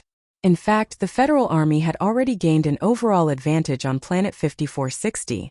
On Planet 163, they had also begun to take the initiative. However, it was said that on Planet 3320, the troops of both sides were still fighting fiercely. It's been more than 2 months. There are many teams like 7 groups on this planet. I've calculated carefully. At least 70% of the surface area has been successfully rebuilt. But why hasn't the charter been used in the recent military operations? Lan Xiaolong said with a frown. Su Lu glanced at the officials of the Bureau of Proclamation who were smoking silently by the rock in the distance and said, "If the electronic surveillance network is used in a small-scale battle, the people of the Imperium will monitor it. As long as the location of the equipment we buried is confirmed, they will destroy it at all costs. The idea of the Ministry of Defense and the Bureau of Proclamation is very simple. They will slowly arrange the net neatly and fully activate it during the general attack." He smiled, held the cigarette in his mouth, and ignited the windproof lighter with a snap. There was a slight light in the dark mountain forest. When the time comes, the Bureau of Proclamation will say, "Let there be light." Then this planet will have light, and the evil ghosts of the Imperium will die when they see the light.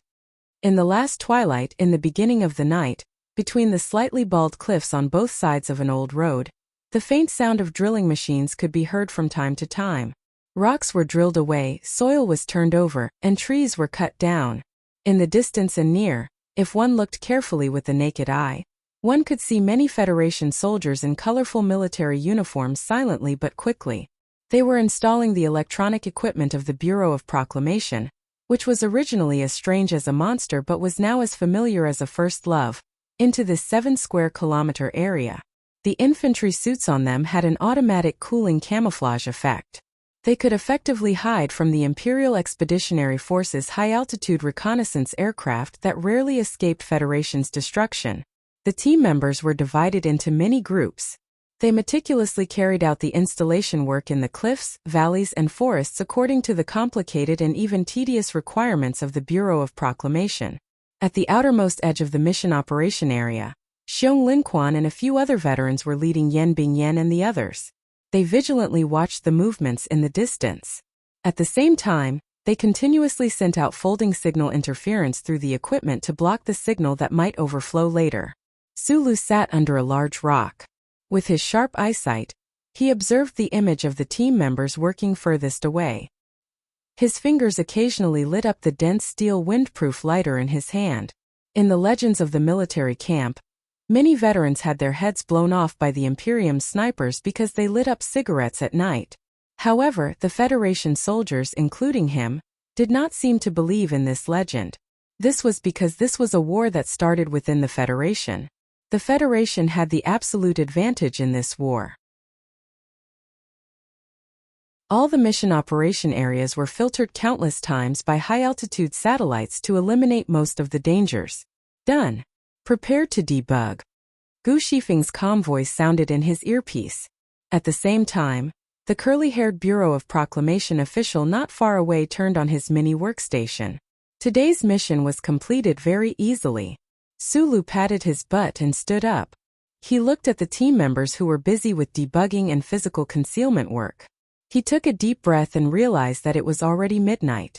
At this moment, he suddenly remembered that year 68 of the constitutional calendar had already ended a few days ago.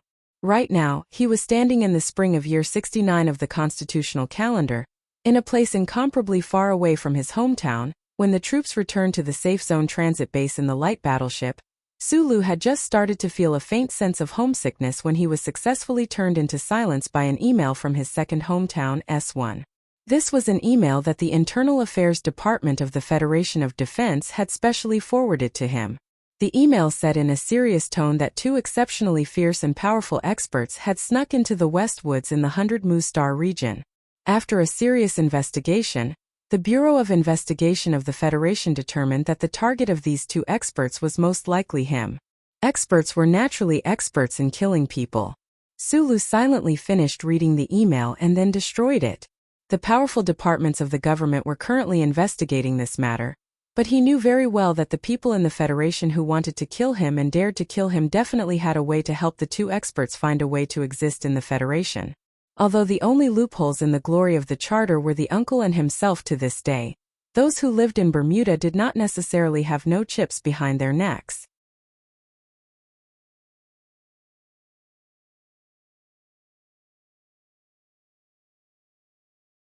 Chapter 461. It was 6 in the morning, and the white willow trees on the horizon were beginning to fill the sky. Most of the world was still in darkness.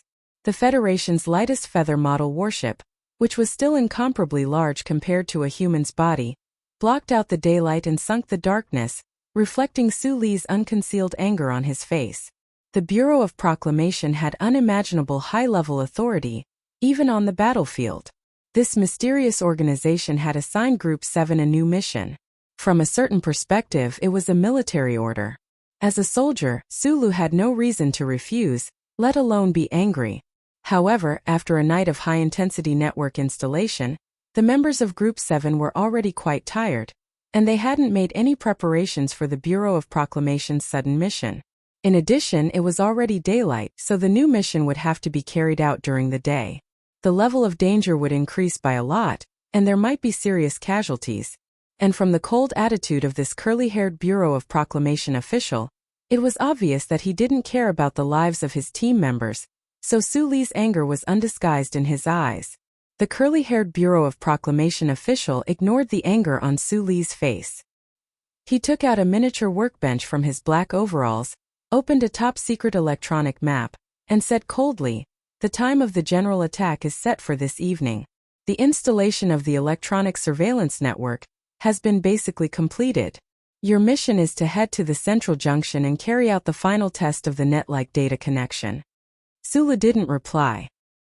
He slowly put his hands behind his back, and his straight, thick eyebrows raised slightly, but he stubbornly refused to say a word. The central junction is at 832. 113. 47. It will take 1 hour, 12 minutes and 34 seconds to get there from the central base. I request that you complete the final test mission before 2 o'clock in the afternoon. Under the shadow of the warship, only the two of them were there. The soldiers of Group 7 looked at them from afar, and their eyes gradually became suspicious. The officer from the Bureau of Proclamation could clearly sense the conflicting emotions hidden in the silence of the lieutenant colonel in front of him, but he did not care. He lowered his head and quickly demonstrated the operations that Group 7 would need to perform later. In his opinion, he was only representing the Bureau of Proclamation and the Ministry of Defense to issue orders, and all military personnel had to obey orders. Sulu looked at him and suddenly said, "Fuck you, the most advanced technological civilization in the entire universe. Do you still need someone to personally activate it? Although I'm not a technical officer of the Bureau of Proclamation, don't forget that I'm still an engineer from Nutshell, not a university graduate from liberal arts. The official was slightly startled. He slowly raised his head and looked at Su Li's face. Only then did he remember the background of the officer in front of him. His heart twitched a little. An unnatural smile appeared on his face as he explained, "The glory of the charter has returned to the fallen star. Of course, it is impossible to manually activate it. However, before the final activation, a certain operation needs to be performed." Sulu didn't answer. He just looked at him coldly. After a moment of silence, the curly-haired officer forced a smile and said, "You understand?" If it wasn't for the fact that Sulu had several backers behind him, all of whom were the most magnificent scenery in the Federation, a high-ranking officer from the Bureau of Proclamation would never speak softly like this and take a step back. However, Sulu didn't appreciate his kindness. He stared into his eyes with a serious expression and scolded softly, "What do you know? Don't tell me you still expect this young master to leave you an email address, so you can send me a few pornographic videos? Group 7 will definitely accept the mission, but you have to tell me the truth." Su Li's voice was full of undisguised oppression and threat. Although he didn't know what would happen to him after the war if he didn't tell him the truth, for some reason, this Bureau of Proclamation official really did open his mouth after a moment of silence. Since the end of the last Great War, the Bureau of Proclamation hasn't carried out any work of laying a network on the surface for more than 10 years. In particular, the installation of a network that covers the entire surface of a planet like 163 and 3320 is something that hasn't been done in several hundred years. The officer said with a trace of awkwardness and silence, "Although the Bureau has a complete installation manual, there was still a problem." "What problem?" Sulu asked nervously with a slightly hoarse voice. "Last night, when the command ship and the Bureau of Proclamation were doing signal debugging, they discovered that there might be a data error in the link chipset installed at the central junction." The officer saw Su Li's expression become extremely ugly and immediately continued to explain, "But the Bureau has already given me full authority. The relevant technical operation procedures and important parameters are all on the workbench. We only need to carry out some repair work. It won't be difficult." Su Li's expression gradually returned to normal, but he couldn't stop sucking in cold air inwardly. The Federation had already decided to launch a general attack on the planet today, but the most important all-around surveillance and command network was in danger of not being able to be activated. The date of the general attack involved many complicated aspects such as command, combat force deployment, logistics planning, and many others. If the date was changed or delayed, not to mention whether the Empire would find out, the self-destruction of the huge project of war would cause the Federal Army to pay an even heavier price. He took off his sunglasses and rubbed his aching forehead. He looked at the high-end workbench in the officer's hand and said, "Give me the operation specifications and parameters." "No, this is top-secret data. Only I can keep it." Once it involved the regulations related to the charter, the curly-haired officer returned to his rigid and unyielding attitude. Sulu was silent for a moment. He knew that there was no point in arguing over this matter. He gave Bai Yulan, who was under the shadow of the battleship, a look. The next moment, Bai Yulan, Lan Xiaolong, and the other officers of Group 7 gathered around Sulu. Everyone gathered around the workbench and listened carefully to the mission description given by the Bureau of Proclamation official. Everyone's expression became more and more serious. Sulu didn't look at them. He put on his sunglasses again and stood outside the crowd with his eyes closed. He looked like he was resting, but in fact, he was secretly communicating with the old man to confirm whether what the Bureau of Proclamation said was true. In the end, he received confirmation from the flashing light in his left eye. Without any hesitation, Group 7, who were filled with astonishment and anger at the noble and mysterious Bureau of Proclamation for making such a childish mistake, boarded the battleship again and headed toward the target area. Before leaving, Sulu asked the Bureau of Proclamation official a question. "Why Group 7? The Bureau of Proclamation official replied, "The Bureau of Proclamation and the Ministry of Defense only trust you and your team." The bright sun was suspended above the bright atmosphere. The silent soldiers who were carefully advancing along the outer edge of the smooth river kept wiping the sweat from their foreheads. The team was deliberately stretched into a long line like a gray snake. Under Su Li's request, the team members who were carrying out the last mission before the Federation's general attack were reduced to 40 people. The rest of the recruits were led by Lan Xiaolong and returned to the base. Lieutenant Colonel Su Lu, thank you for supporting our work. The curly-haired Bureau of Proclamation official had already unbuttoned his collar. He stood beside a smooth rock and said seriously, but his hand was tightly holding the top-secret workbench. He absolutely refused to put it down. Su Lu didn't pay attention to him. He frowned to prevent the sweat from seeping into his eyes. He cautiously scanned the surroundings. He felt that both sides of the river were too quiet at the moment. He didn't know if it was because the sun was too hot, but there were no traces of animals. A dozen steps away, Xiao Shisan and Da Vinci were using their eyes to ask if they could smoke. However, their leader didn't light the cigarette between his lips for a moment, so they couldn't make any unnecessary movements. The cigarette between Su Li's lips swayed up and down, but he didn't light it. This was the best time to have a good line of sight. No one could estimate the risk of maneuvering along the river. Lieutenant Colonel Su, my surname is Xia. My name is. The Bureau of Proclamation official seemed to want to ease the tension between himself and Group 7. I don't want to know your name. Su Lu took the cigarette from his lips and stuffed it into his pocket. He looked at the other party and said directly. The curly-haired official was slightly stunned. An unnatural smile appeared on his face, but then his smile disappeared. This was because a white bird flew out of the riverside forest in front of them. Group 7 immediately became alert. The white bird landed on the shallow sand of the river as if there was no one around. It began to peck at the food with its head lowered.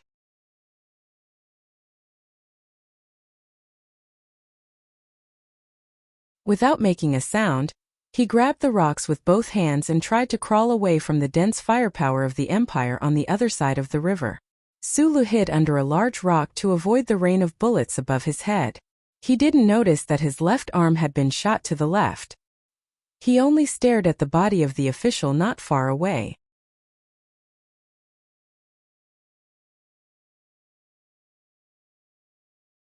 Chapter 462. The sky was filled with guns and cannons.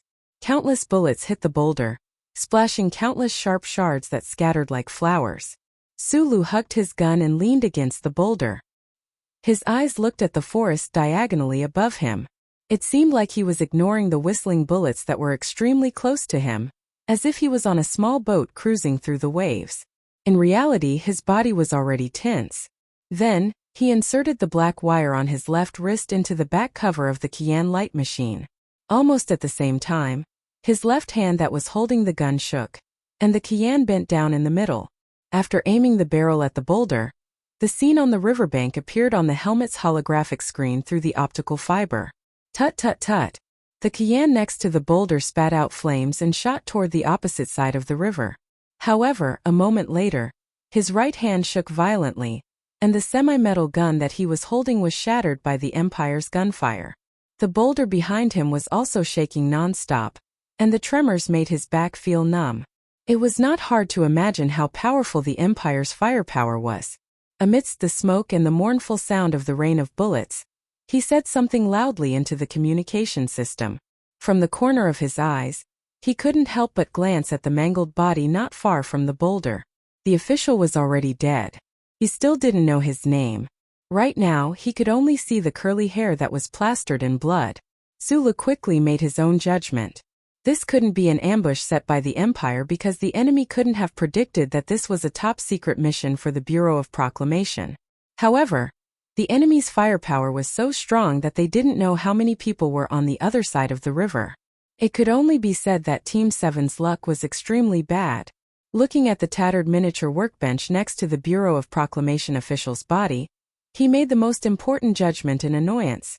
The charter network repair data inside was useless. 32 degrees west. Bai Yulan's voice rang out in the battlefield system. His voice was still calm, but he spoke much faster than usual. Faced with the sudden and violent firepower of the Empire, Group 7 was instantly stunned. However, the veterans and the well-trained new recruits reacted in the most professional manner. In the shortest amount of time, they found cover that was reliable and unreliable. As they dodged, they began to counterattack. However, at this moment, several members had already fallen by the riverbank. Terrifying gunshots rang out continuously on both sides of the riverbank. Occasionally, tree trunks would be hit, emitting a trail of smoke and countless pieces of hard bark. Da Vinci fell into the sand beside the riverbank. His left knee was hit, and he tried his best to use his elbow to crawl to the side of the forest. Whoosh whoosh. Amidst the crisp but monotonous gunshots, there were bullets that brushed past his body from time to time. White spots appeared on the round rocks and then exploded. The shrapnel began to jump irregularly. In just an instant, there were a few more holes in his hard ceramic bulletproof vest, and there were a few more bloody holes in his legs. Da Vinci's eyes widened as he looked at the forest that was right in front of him, yet seemed so far away. It represented temporary safety, and a strong sense of unwillingness and fear rose in his heart. He used his hands to grab the sand, elbows to the hard rocks, and crawled desperately, but he was suppressed by the rain of bullets on the other side of the river. His facial features became pale and distorted due to the pain, but this son of the governor of Wuxia state clenched his teeth and didn't make a sound. He bravely and valiantly remained silent, unwilling to distract his comrades who were organizing a counterattack. Su Li's face was also very pale, but his eyes were very brighter and brighter. This was because he realized that he and his team had entered a desperate situation. In the distant forest, there were shadows moving. It should be the Empire's soldiers who had crossed the riverbank from downstream and were preparing to flank their escape route. A fierce expression flashed across his face that was full of smoke and dust. He fiercely tore off the data cable connected to the back of the Qian machine gun. With a click, he mechanically loaded the gun and pulled the trigger. Amidst the bursts of gunfire, leaves flew up and shadows fell, just as Su Lu had predicted. The desperate battle by the riverbank was not an ambush by the Empire. Since the beginning of the war between the Federation and the Empire, Planet 163 had always maintained a large scale of peace. However, the Empire's people could clearly smell the sinister and terrifying smell under the peace. Especially in the past few days, the glory of the Charter was like a noose. Although they couldn't see where this black noose would land, they could feel that this noose was getting tighter and tighter. On this planet, there were dozens of teams like Group 7. They abandoned heavy equipment that could expose their location and silently and cautiously carried out the surveillance network repair work like ants. How could the Imperial Expeditionary Force not notice and be vigilant? It was just that they couldn't find these guys who suddenly appeared and disappeared like wandering souls. The Empire's soldiers wanted to know where the damn surveillance equipment was, but the Federation had never activated it. Fortunately, they had soldiers who were not afraid of death and were not afraid of hard work, so they used the simplest and most primitive method, which was the human wave tactic. On both sides of the Rocky Mountains that span the north and south of the planet, the Imperial Expeditionary Force sent out countless small teams to the dangerous forests, rivers, and plains. It was like gambling with their lives, and they hoped that they could win this gamble. During this process, most of the Empire's teams either waited for more than 10 days and nights until their supplies were exhausted, or they were discovered by the Federal Army and attacked to death. However, the Empire's team by the riverbank was obviously luckier. They just waited there helplessly, but who knew that they would really encounter a Federation team, and this team had an official from the Bureau of Proclamation. How could they let go of such a good opportunity? After half a minute of silence, the Empire's mobile mountain grenades started to bombard again. The ground on the riverbank began to tremble, and the loud noise almost covered the command in the communication system. Broken limbs flew on the sand, and explosions sounded in the forest from time to time. The dry leaves under the hot sun began to burn vigorously. Screams of Group 7's team members could be heard occasionally in the forest, and the counterattack gunshots kept ringing. A team of Empire soldiers was approaching from the forest downstream, and Group 7 was in danger of being pincered from the front and back. A sharp beeping sound rang in the earpiece. Fortunately, there was no mission area at this time, so the signal connection was not cut off. Group 7 had been desperately calling for air support from the Federation. After killing the two closest soldiers of the Imperium and suppressing the soldiers of the Imperium downstream with the firepower on the right, Sulu breathed quickly and leaned against the trembling rock again. Feeling the numbness on his back, he lowered his head and began to count seriously. 7-6. He was calculating the firing interval of the Empire's Sharp Rabbit mountain cannon. As a professional engineer, he had been on the front line for a long time and learned a lot from the old members of Group 7. When he heard the sound of the Empire's cannon and the bullet tracks, he confirmed the model of the enemy's main firepower. When he counted down to 3, his pupils suddenly shrank. He knew that this was the time, so he shouted into the communication device, "Big Bear. West 32, look up 3 degrees and shoot horizontally." Almost at the same time, Magnolia's voice quickly added, 15 degrees to the left and right. In the woods on this side of the riverbank, there was a sudden burst of popping sounds. A burst of bright flames like a shooting star tore through the air in this area, carrying the smell of burning and death, and blasted into the dense woods on the other side of the river bank. Darren's autocannon finally unleashed its might. Within a 50-meter radius of the forest opposite the river, countless trees cracked and crumbled, slowly falling down. Those ferocious bullets exploded with a loud bang, like white clouds of smoke. These clouds of smoke swept from left to right, forming a straight white line. The firepower on the other side was instantly suppressed by this fierce barrage. Who knew how many Empire soldiers were torn apart and turned into flesh and blood? Just the heavy trees that fell and burst apart crushed more than 10 Empire soldiers to death. Xiong Linquan crouched behind a horizontal tree in the forest, his eyes wide open. His entire body trembled along with the vibration of Dalin's autocannon. However, his powerful arm strength and shooting ability allowed Dalin's 6 lines of fire to not deviate from the direction that Sulu and Magnolia were pointing at. The 3 old members of Group 7 crouched beside him, quickly and continuously supplying the chain magazine. At the same time, they used their own bodies to protect Xiong Linquan's safety. From time to time, stray bullets would hit their helmets or bodies, causing them to tremble. However, in the next moment, they would fearlessly crouch back up and continue with their work.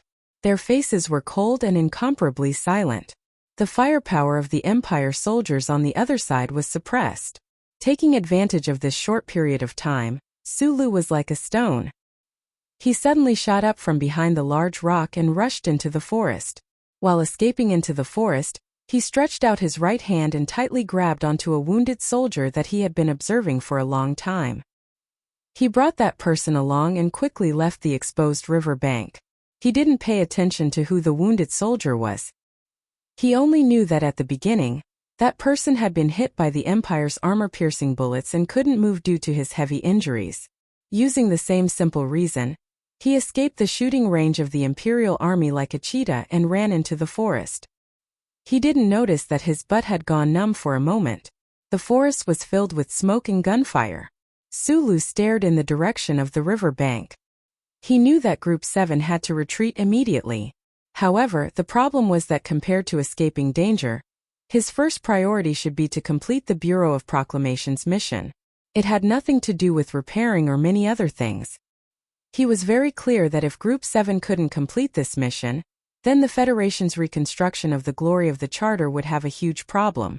Perhaps the fluttering flag of the Federation wouldn't be able to fly at all. Instead, the black hibiscus flag of the Empire would be dazzling and eye-catching. The person who was carelessly rescued by Sulu was Lu Jiao. She had been shot in the abdomen, and there was a terrifying wound in the blood. He turned around and was about to brace the rain of bullets from the Empire to rescue the wounded soldiers of Group 7. However, in front of him on the right, a veteran arched his body and quickly rushed out. He rushed towards Da Vinci, who was in the sand and didn't dare to raise his head due to the rain of bullets. That person was Xiao Shizenlu.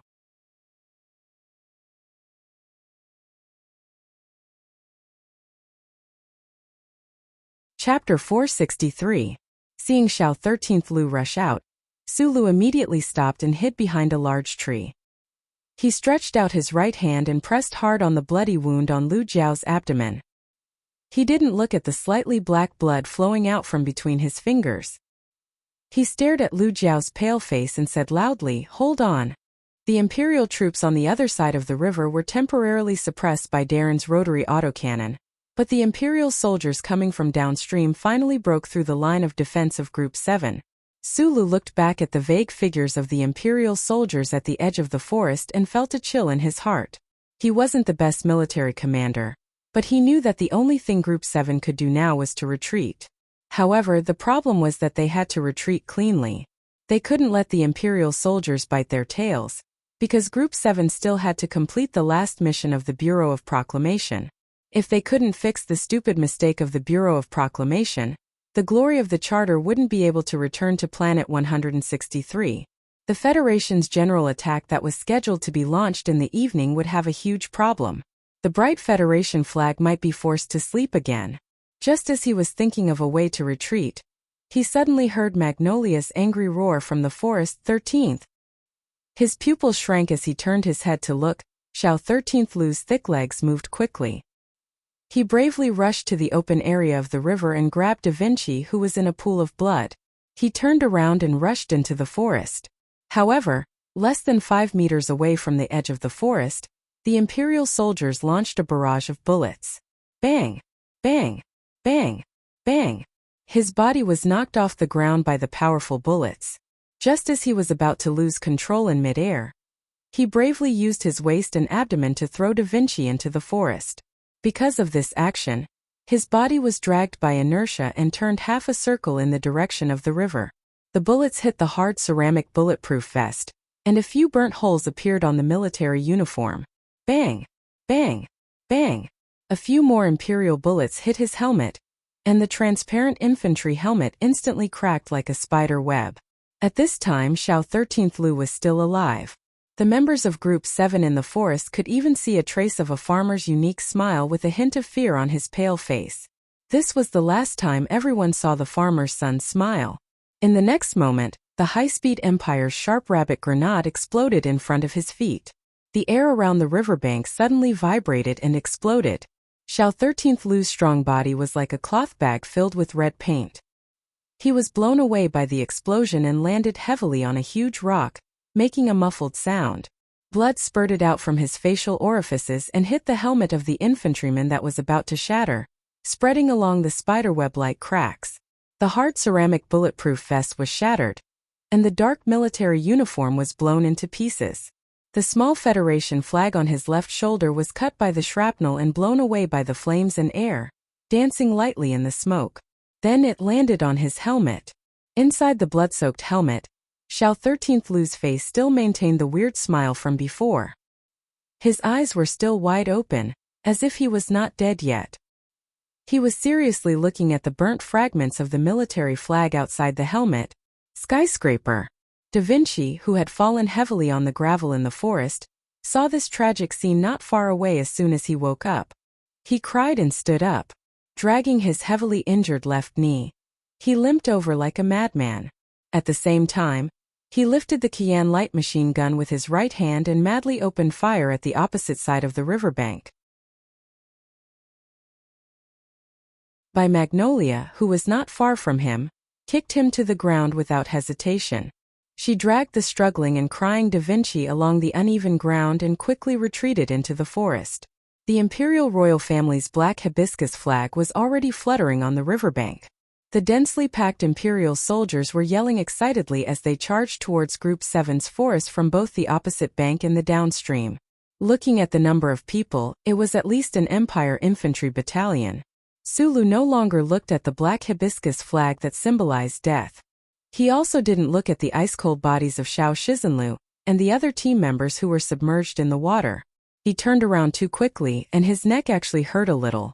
He stuffed the first aid kit into the arms of the semi-conscious Lu Jiao and let a passing recruit drag Lu Jiao to the back of the forest.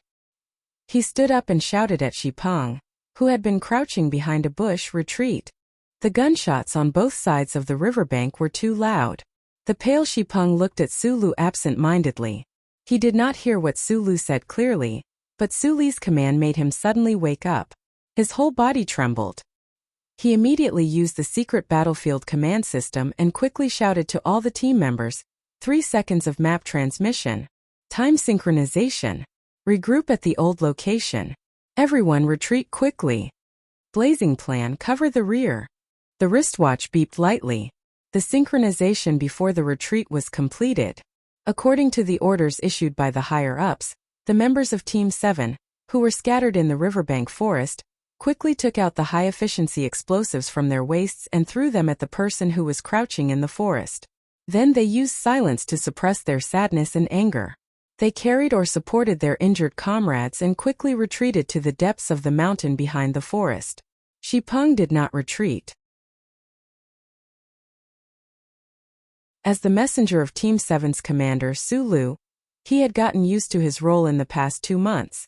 He issued clear orders according to Team 7's battle arrangements. According to his gloominess, cowardice, and selfishness, he should not have stayed. But he felt that his legs were a little heavy today. The lives and blood of too many comrades made his lips dry. The anxious fire in his chest burned his body and made his body tremble slightly. There was a feeling of disdain when he first joined the army that rushed into his brain. Ah! He screamed crazily with a trembling voice. He followed behind Su Lu and rushed to the edge of the forest. He raised his gun and fiercely opened fire, killing the Empire soldier who was charging at the front. Su Lu saw Xipeng's figure from the corner of his eyes. But at this time, he did not have time to express his surprise and admiration. He silently rushed over. Then his feet were cast in the gap between a big tree and a strange rock. He calmly picked up the 2126 that by Magnolia just threw at him. Poof! A clear and muffled gunshot sounded. An Empire soldier who rushed into the forest bled between his eyebrows and fell to the ground. He stood next to the tree, holding the rifle level. His eyes were aimed at the optical scope. He quickly panned his view again. Almost at the same time when he moved to his position, his index finger pulled the trigger. Another clear gunshot sounded. Another Empire soldier was knocked to the ground with his limbs facing the sky. Xipeng was lying on the rock, howling crazily while spraying bullets with all her might. Su Lu, on the other hand, stood silently and calmly at the front. He didn't look for any cover. He held his long rifle and quickly aimed. Then, he mechanically pulled the trigger. The slender 2126 long sniper rifle in his hands had become a sharp weapon for close combat. A moment later, 6 Empire soldiers had already died under his gun. He could not retreat. He had to buy time for that guy who had been squatting in the forest and muttering. Only in this way could the army that was retreating deeper into the mountains survive the pursuit of this empire. He did not look like Song Shua. He was still like that stubborn rock, a rock covered in moss, a rock that had been immersed in the river for hundreds of millions of years. He was not afraid of the Empire's bullets. But was he not afraid? The Empire soldiers who bravely charged at the front were knocked to the ground. However, more and more Empire soldiers behind them fearlessly charged into the dark forest. In the direction of the river, they could already hear dense shouts and footsteps in the Empire's language. Once the Empire soldiers charged into the forest, it would only take a moment for them to completely devour Su Lu and Xipeng. How much longer do we have to hold on? Su Lu held the rifle and fired horizontally. His face was silent. He seemed to be inhumanly calm amidst the smoke, but in reality, only he knew the burning anxiety in his heart. His eyes were already filled with blood red. It was not the blood red of fatigue, but the color left behind by killing. With a click, he knocked down the Empire soldier in front of him. However, a tongue of fire suddenly shot out from the forest in front of him. The rapid bullets hit the tree trunk on the ground, causing Xipeng's left eyebrow to hurt. She subconsciously fell to the ground.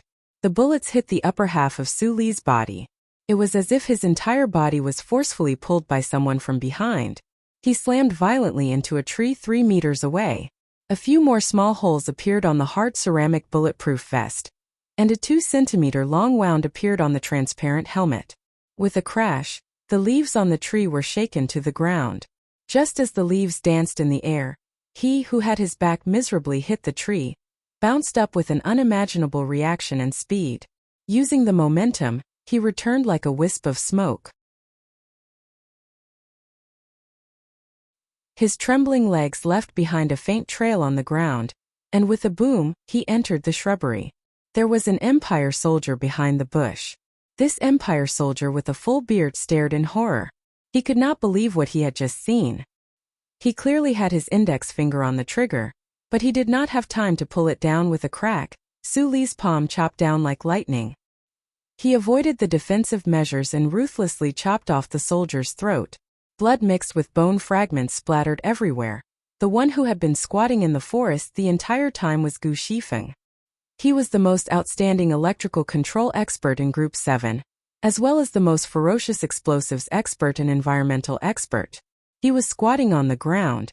Of course, he was not helplessly drawing circles because of the cannon fire. Instead, he was collecting the high-efficiency explosives his comrades had thrown to him before they left. His 10 stubby fingers were like the hands of a pianist at this moment. Gu Shifeng only used his left hand to electrically connect the scattered explosives around him. At the same time, his left hand was quickly calculating on the workbench. He calculated the depth of the forest, the angle of the mountain, the thickness of the rock, the hardness of the rock species, and the related mechanical calculations. As he calculated, he habitually muttered to himself. However, today, he did not have the usual carefree and evil smile on his face. There was only a faint haggard and nervousness. There was too little time, so he only had a 30% chance of success. However, this was worth the gamble. Using the shortest amount of time, he completed the installation of the explosives. His left hand's round fingers had just left the electrode when Gu Shifeng hurriedly shouted into the forest, "Go!"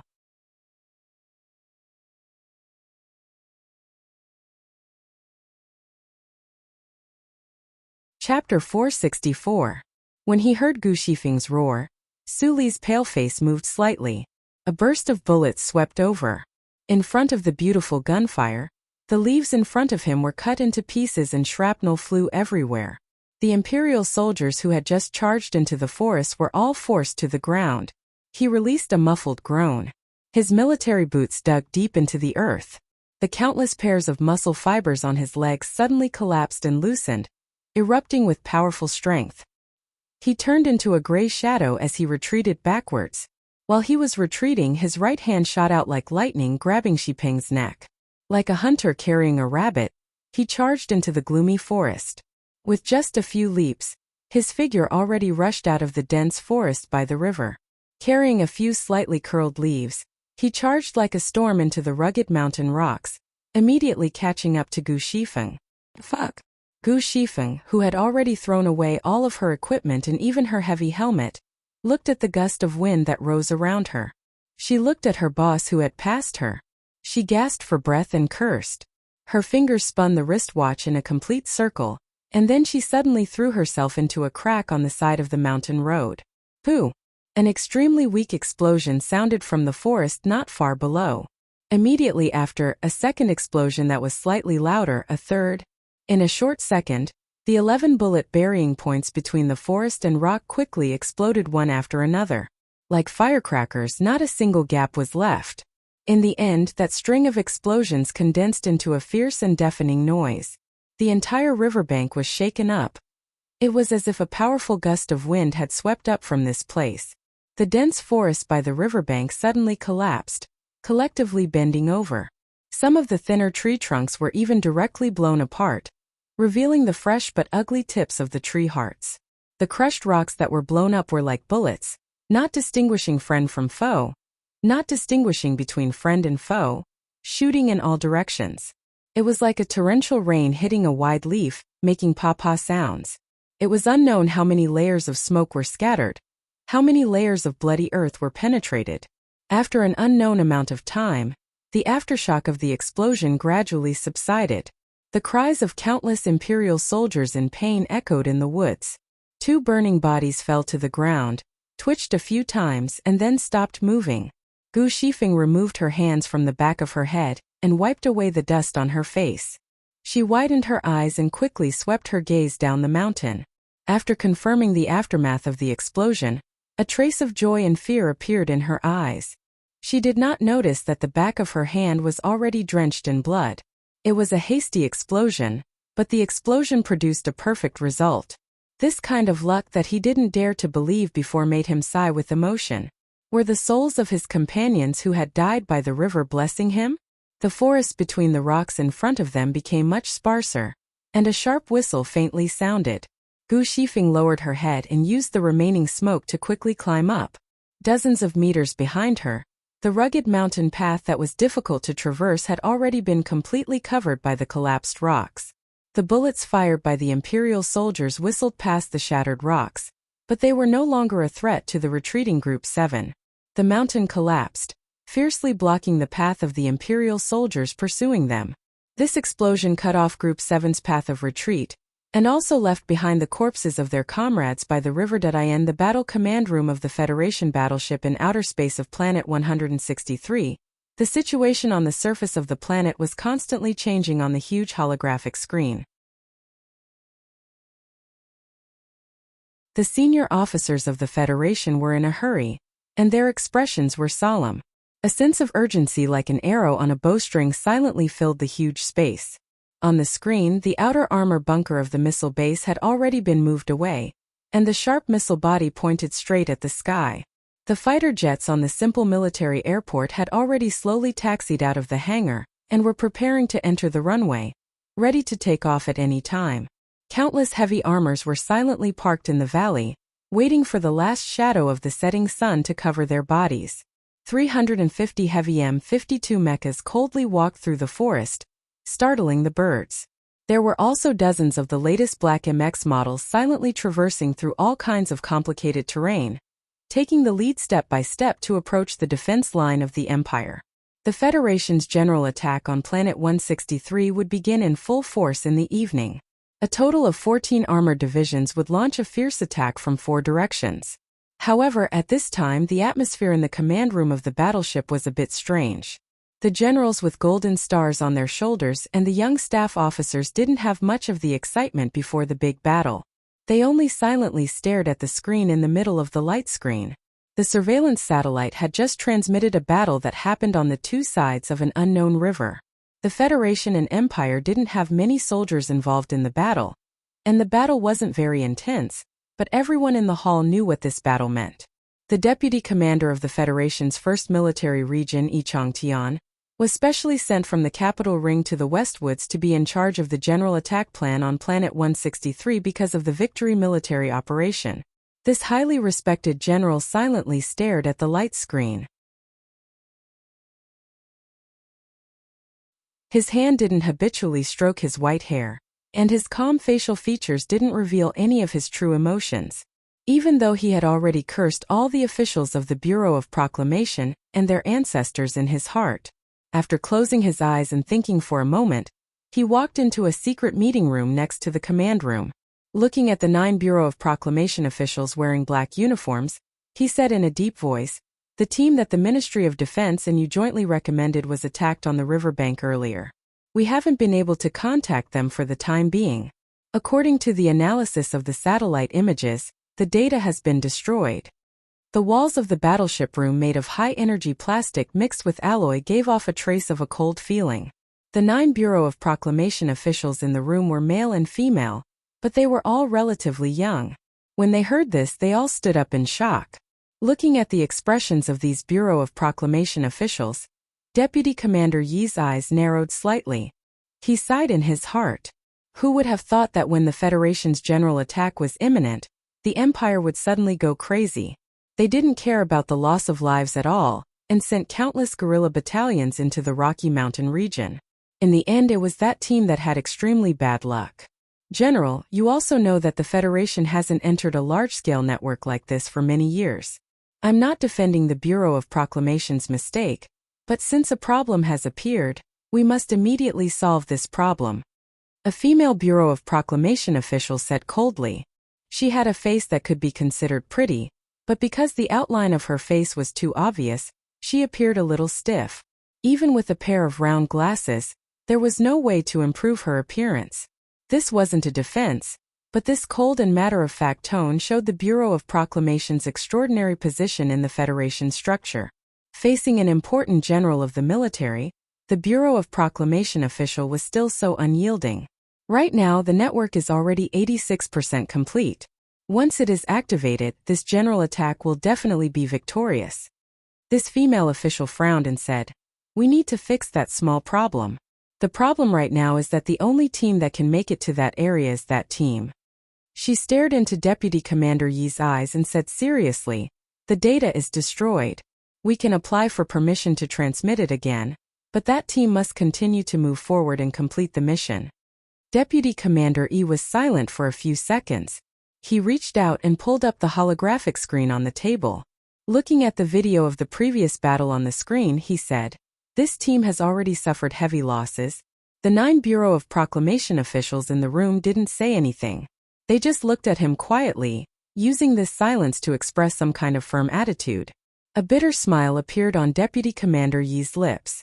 As a soldier, he had seen too many Federation soldiers die, but Group 7 was different. In this group that suffered heavy losses, there were many children of important people in the Federation, and that Su Lu. It wasn't that the general didn't dare to take responsibility, but after all, he was a person with feelings, not a cold organization like the Bureau of Proclamation that only followed logic and regulations. "Connect me to 3320. I want to talk to Commander Zhong," the general said in a deep voice. A trace of confusion appeared on the face of the Bureau of Proclamation official. He didn't understand why a simple mission would alarm the highest commander on the front line of the West Woods. A moment later, Ning He, the second-class staff officer of the headquarters, walked in quickly and said quickly, "Group 7 signal has been connected. Lieutenant Colonel Su Lu wants to talk." Deputy Commander Yi had just finished a call with the Tiger of the West Woods. Hearing this, the corner of his eye twitched. He connected the line and said in a deep voice, "Report the status of your group." Su Li's hoarse and tired voice sounded from the communication device. 11 dead. 4 seriously injured. Our group is located at 12 bases to the right of the Qiqiao mountain range. The geographical deviation is 300 meters. We urgently need backup and medical assistance. The screen on the table immediately showed the satellite map of Group 7's location. However, due to the electronic interference of the Empire, the real-time image was a bit blurry. One could only vaguely see some gray rocks and green plants with some black dots scattered in between. Ning He stood quietly behind Deputy Commander Yi. His eyes fell on the screen, but his right hand was clenched tightly behind his back. On that bald mountain were his closest friends and comrades, but now he couldn't help them. He even had to send them to a more dangerous place. Deputy Commander Yi thought of the previous phone call and the opinion of the Bureau of Proclamation. Without hesitation, he ordered, "I order you to continue to the designated operation area to complete the mission. Before entering the signal isolation area, the Bureau of Proclamation will send the relevant data. Please keep the signal channel open." The other side of the communication device was silent for a moment. Then, Su Li's tired and slightly mocking voice sounded again. "That's the data of Level 2 clearance. Given the rigidity of the Bureau of Proclamation, will they be able to apply for clearance in time?" Hearing this, the expressions of the Bureau of Proclamation officials in the room turned a bit ugly. One of the officials who was constantly exchanging information with the Bureau of Proclamation in the capital ring raised his head and said, "There shouldn't be a problem." Everyone in the room sighed in relief. However, at this time, Su Li's tired voice sounded from the communication device again. "Many of my people have died." Before Deputy Commander Yi could say anything, the female Bureau of Proclamation official with a poker face pressed the call button and said coldly and forcefully, "I don't care how many of your people have died. You must arrive at the designated location in 47 minutes.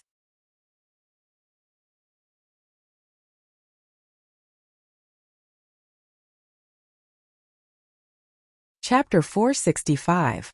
The sun was setting. On this planet that was neatly divided into 2 halves by land and sea, the land once again welcomed the beginning of darkness.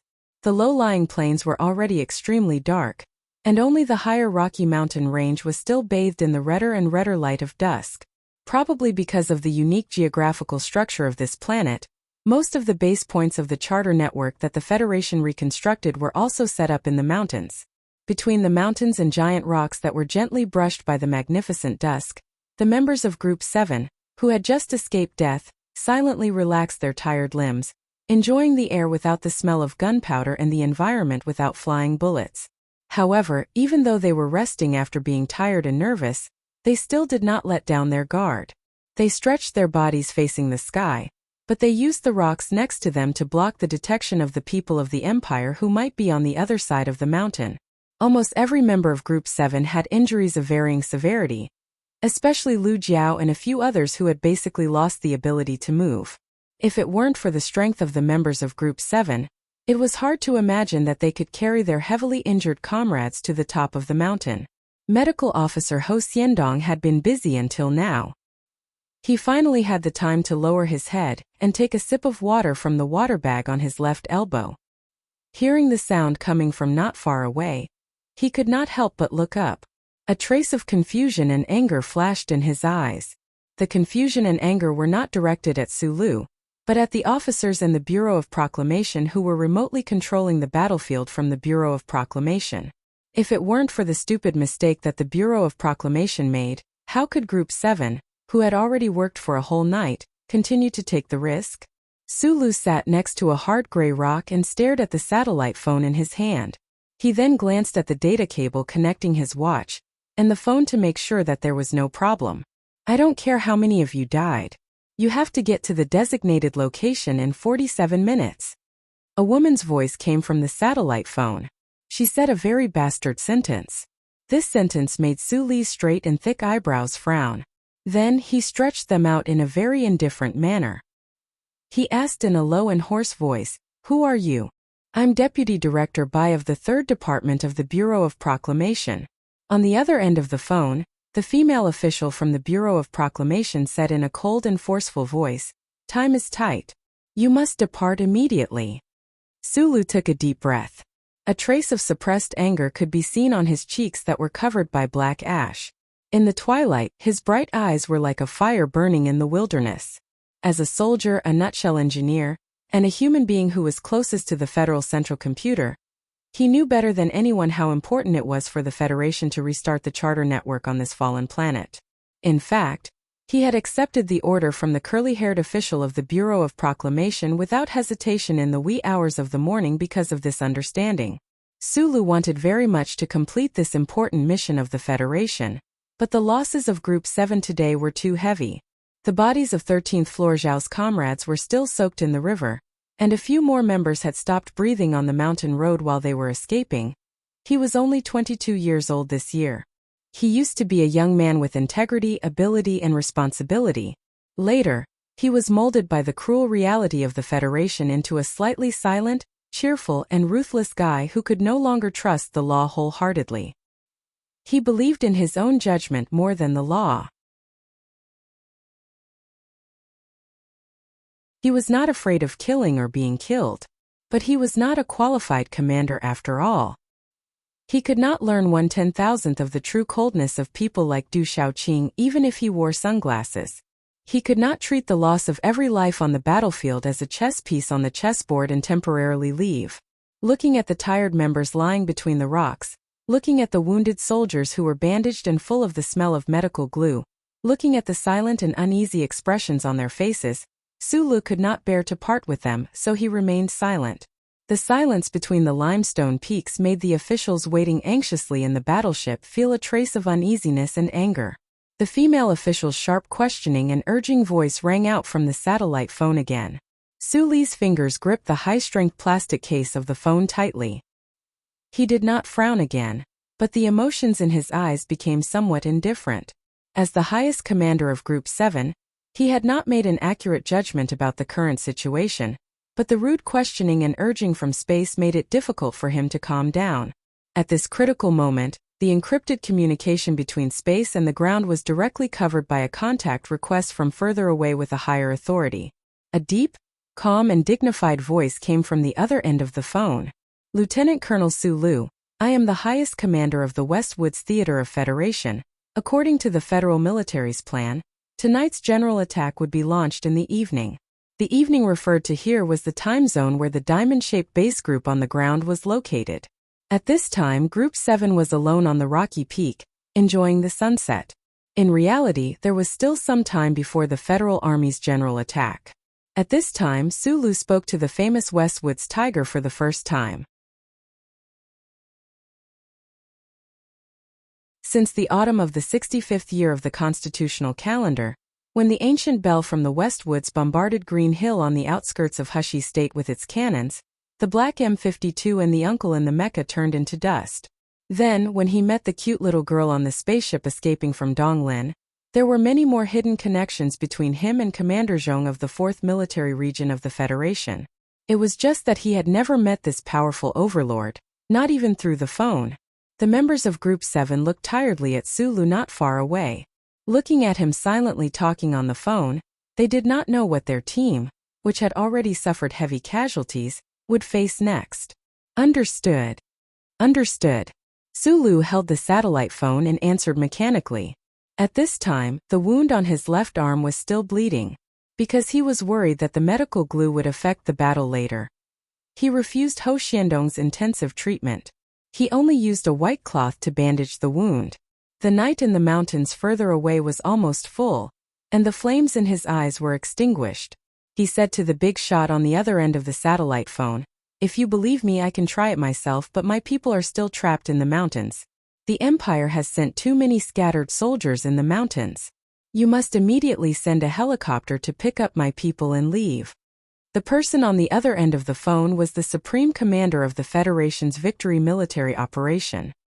He was just a small lieutenant colonel with hundreds of people under his command and hundreds of guns. The difference in military rank was huge, but at this moment, he was bravely bargaining with the other party. It was unknown what was said on the other end of the phone. After Sulu hung up the phone, he directly put the heavy satellite phone into the military backpack behind him. Then, he took off his watch and exchanged it with Magnolia's watch. "You take these guys and wait here. The higher-ups have promised me that they will send a helicopter to support you in half an hour." Sulu tidied up the tools he needed to bring. He lowered his head and whispered to Magnolia, "The general attack is about to begin. We are the only team that is still trapped in the war zone. It is already good enough that they are willing to send a helicopter." Magnolia looked at him silently. She could easily tell what this little boss was going to do from his movements. She smiled and said, "Why don't you just send a helicopter to repair that base? The Empire is going crazy today. Sending a helicopter is too big of a target. If the enemy finds that important base, the Federation can't bear the risk."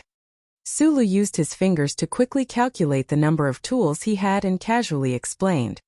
"You are going crazy, and the headquarters also agrees with you?" Magnolia asked immediately. "It's just some simple repairs. As long as the Bureau of Proclamation can send the data to the ground in time, it shouldn't be a big problem." Sulu raised his head and said, "Today's mission is not to spread the net. It won't make much difference if I go alone with everyone. The problem is that you may run into the Empire's people on the way. That's why I have to go alone. You know how good I am at running away." Sulu smiled. His face was covered in dust, and his teeth were extremely white. "Personal heroism will get you killed." Magnolia took out the empty blue box of 377 cigarettes from his jacket pocket. He subconsciously took out 2 cigarettes, but he suddenly thought of the battlefield record. His fingers that were covered in black dust froze in front of him. Sulu took a cigarette from his fingers and held it between his dry lips. He raised his eyebrows and said seriously, "Promise me that you will bring these guys back alive." Magnolia tore open the cigarette paper and put a pinch of tobacco into his mouth. He moistened it with his saliva and carefully savored the spicy taste. After a moment of silence, he finally nodded. "Big Bear," Sulu called out to Xiong Linquan and tossed the 21-26 sniper rifle over. Xiong Linquan was stunned for a moment. He silently checked the rifle and prepared the ammunition. At this time, the team members on the cliff could vaguely guess what Sulu was going to do. Their expressions suddenly became stiff. The members of Group 7, regardless of whether they were rookies or veterans, all knew very well what kind of person their commanding officer was. That was why no one stepped forward to persuade him angrily or beg him to stay. They just looked at him quietly. Gu Shifeng came over and helped Sulu check the satellite phone and military watch.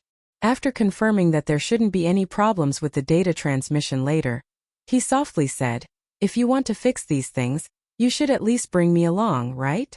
I'm also an awesome engineer." Sulu patted him on the shoulder. He suddenly turned his head and squinted his eyes at Magnolia. "If there's a problem when you go back to the planet, help me do a few things." "What things?" Magnolia listened carefully. "Tell Zhou that Shi Qinghai is not bad. Tell Jian Shuier that I'm sorry. I can't help you with the investigation of Uncle. You don't have to say anything to Tai Zun. Tell Li Xiaotong to tell Li Wei to be careful over there. Remember to go to Parliament Mountain and tell Zhang Xiaomeng. She doesn't need my permission to find a man in the future." A very relaxed smile flashed across Su Li's face. He suddenly thought of something and said seriously, "Tell Nan Xiangmei. I also like her." A suicide note is inauspicious. Magnolia carefully chewed the tobacco in her mouth and said emotionally, "I really didn't expect that a stone could become so emotional. Bullshit, I've read a lot of books. I'm full of literature, but I don't want to let you guys know." Sulu carried his military backpack and picked up the 21-26 long sniper rifle that Xiong Linquan passed to him. He buckled the magazine on his bulletproof vest and waved at his team members. Then, he ran along the slender mountain ridge. Even though he was slightly injured, he was still very fast when he ran. He was like a nimble mountain antelope. With a speed that shocked the members of Group 7, he gradually disappeared into the burning twilight.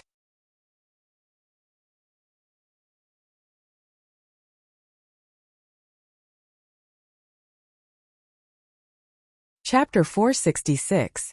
The sun had already set in the west, and the thin air was slightly cold, but Sulu always felt that the air in front of him was so hot. Every time he breathed, his lips would burn, and his lungs would hurt. He ran madly through the mountains on the other side, a pained expression flashing across his dusty face from time to time. From afar, he saw a marker on the ground that he remembered in his mind.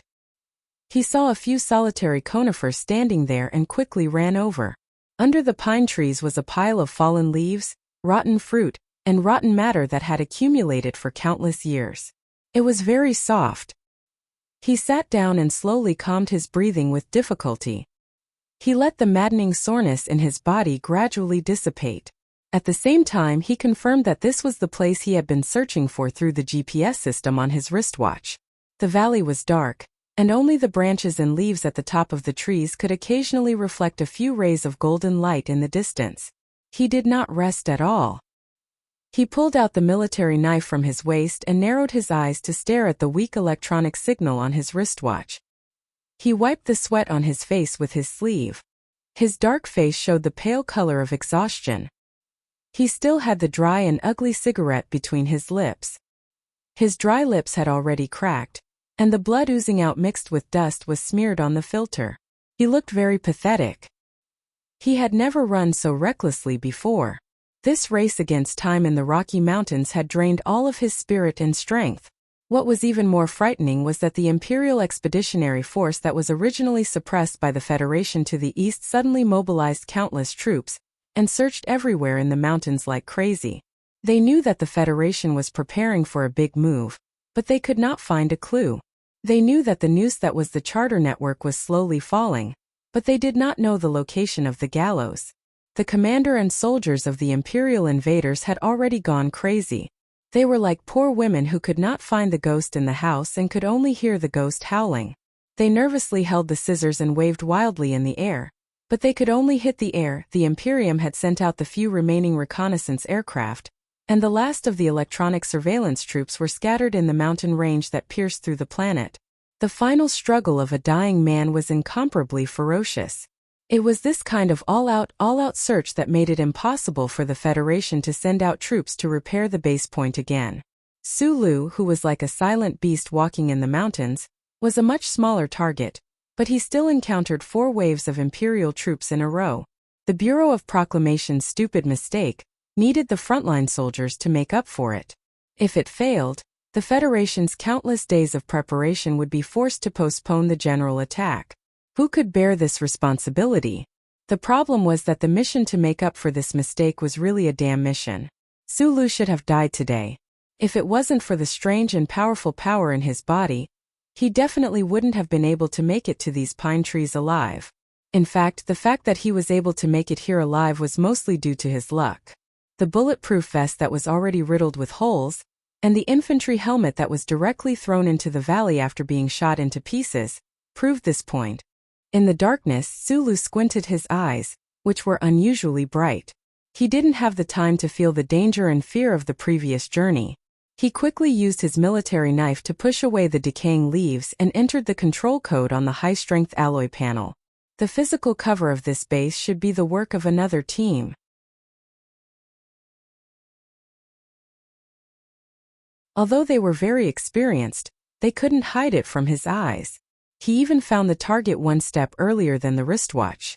Taking out all kinds of tools from his military backpack, Sulu took a few deep breaths to calm himself down.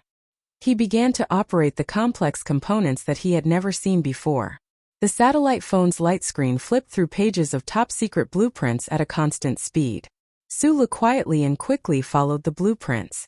The mechanical engineering genius that he had shown when he was young, and the skills that Feng Yu had taught him were fully displayed at this moment. The repair tools that seemed more complex than the underground components were as obedient as chopsticks in his hands. The low hum of the motor could be heard from time to time in the quiet forest. With a light click, the core section of the base equipment surrounded by fallen leaves opened. Sulu looked at the exposed chip circuits in front of him. He looked at the extremely thin channels that glowed with a faint metallic light. He subconsciously put down the tools and touched the bracelet on his left hand that he was so familiar with that he had almost forgotten it. He carefully looked at the Level 2 verification chip in the middle of the system. He took out a connector and carefully connected it. He was very clear about the importance of this chip. Although it was far inferior to the chip that he had planned to steal from the Empire, if it was burned by the current, even if he possessed the uncle's soul and his genius brain, there was no way he could fix it in a short time. The other side of the connector was connected to the satellite phone by a data cable. Sulu looked at his watch and waited for the number to jump to a certain predetermined number. Without hesitation, he pressed the phone button and said, "Begin data transmission." In order to prevent the Empire's electronic control forces from monitoring abnormal signals, and to ensure the safety of this base point, he only opened communication with the Spaceship Bureau of Proclamation team once every 5 minutes, and the duration of each communication was strictly controlled within 1 minute. The data reception progress bar on the screen slowly moved to the right.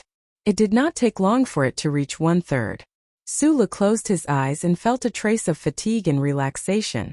After experiencing the battle at the riverbank, the death of his comrades, and running for his life in the forest, he thought that he had enough patience to wait for some things to happen. And from the looks of it, the error in this base point's core was not serious, and the data used to cover it was not large. The communication channel closed and opened again. 21 minutes later, all the data was sent. Next was the technical operation manual. However, Suli's pupils suddenly shrank because he realized that the transmission speed of the last document was extremely slow. "What's going on? Why is it so slow?" he asked in a low voice. There was a slight noise in the phone. A slightly panicked female voice replied, "Be patient. It should be in time. It's just the operation manual. Why is it so slow? Are you stupid enough to package all the documents and send them over? Hurry up and split them," Sulu said angrily. The deputy director of the Bureau of Proclamation, who was far away in the spaceship, became angry. She said coldly, "This is a Level 1 document. The network control is only a temporary part of the authorization. We don't have the authorization, so we can't even look at it. Of course we can't split it." "Idiot." Sulu did not have time to curse because the 2 minutes were up. The satellite phone fell into silence, and the progress bar that only moved a little bit froze at the front. He stared at the progress bar, and after a little calculation, he knew how long it would take to finish the transmission of the damn technical manual and complete this damn mission. A cold emotion occupied his heart. Group 7 had sacrificed so much. If they still failed, he would not be able to forgive himself. This kind of depressed emotion made him have the urge to smash the satellite phone on the tree. But in the end he did not do anything. He just silently fell into deep thought.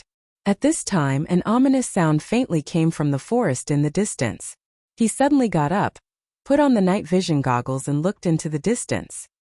He vaguely saw a group of Imperial soldiers.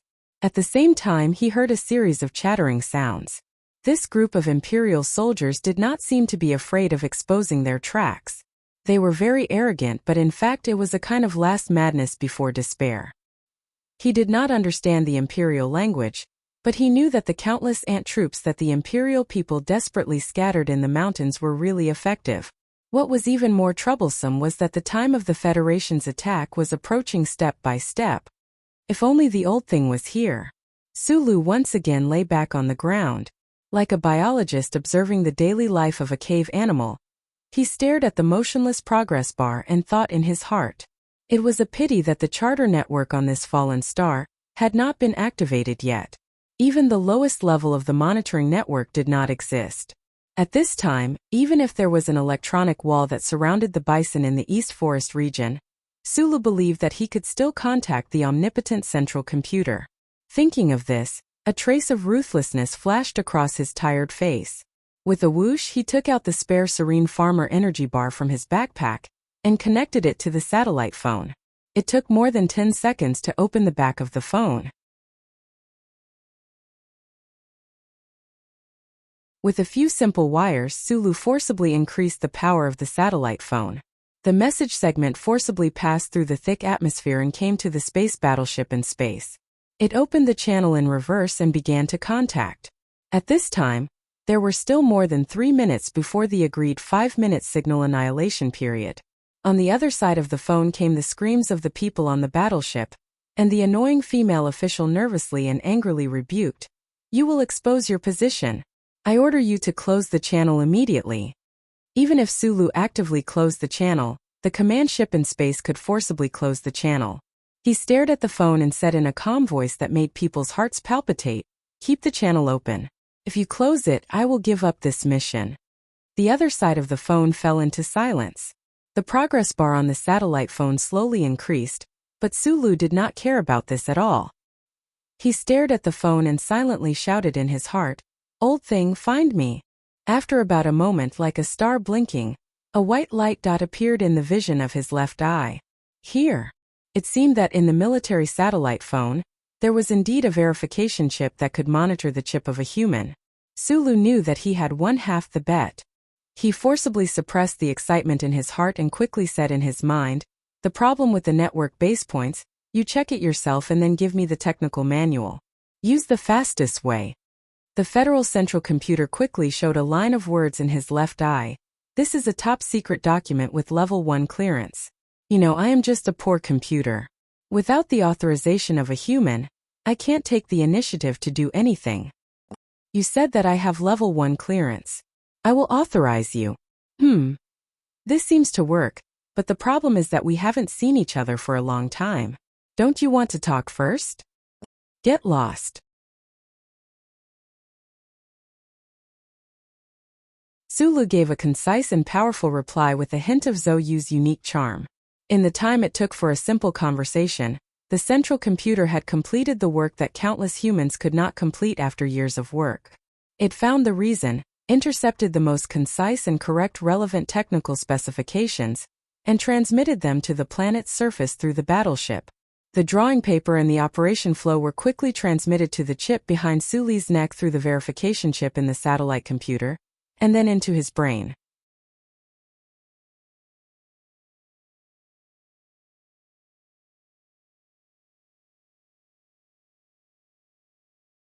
Chapter 467. Inside the spaceship. In the room next to the command hall, the Federation officers and members of the Bureau of Proclamation watched the holographic screen and the slow movement of the data bar. They were so shocked by what had just happened that they didn't know what to say. They didn't know who the officer carrying out the mission on the ground was, but in such a tense moment, when the lives of countless Federation soldiers were at stake, that person actually dared to threaten the command center and the Bureau of Proclamation with the threat of terminating the mission. He was truly crazy and deserved to die. I don't care if this officer can survive this time. After the mission is over, he must be punished according to military law.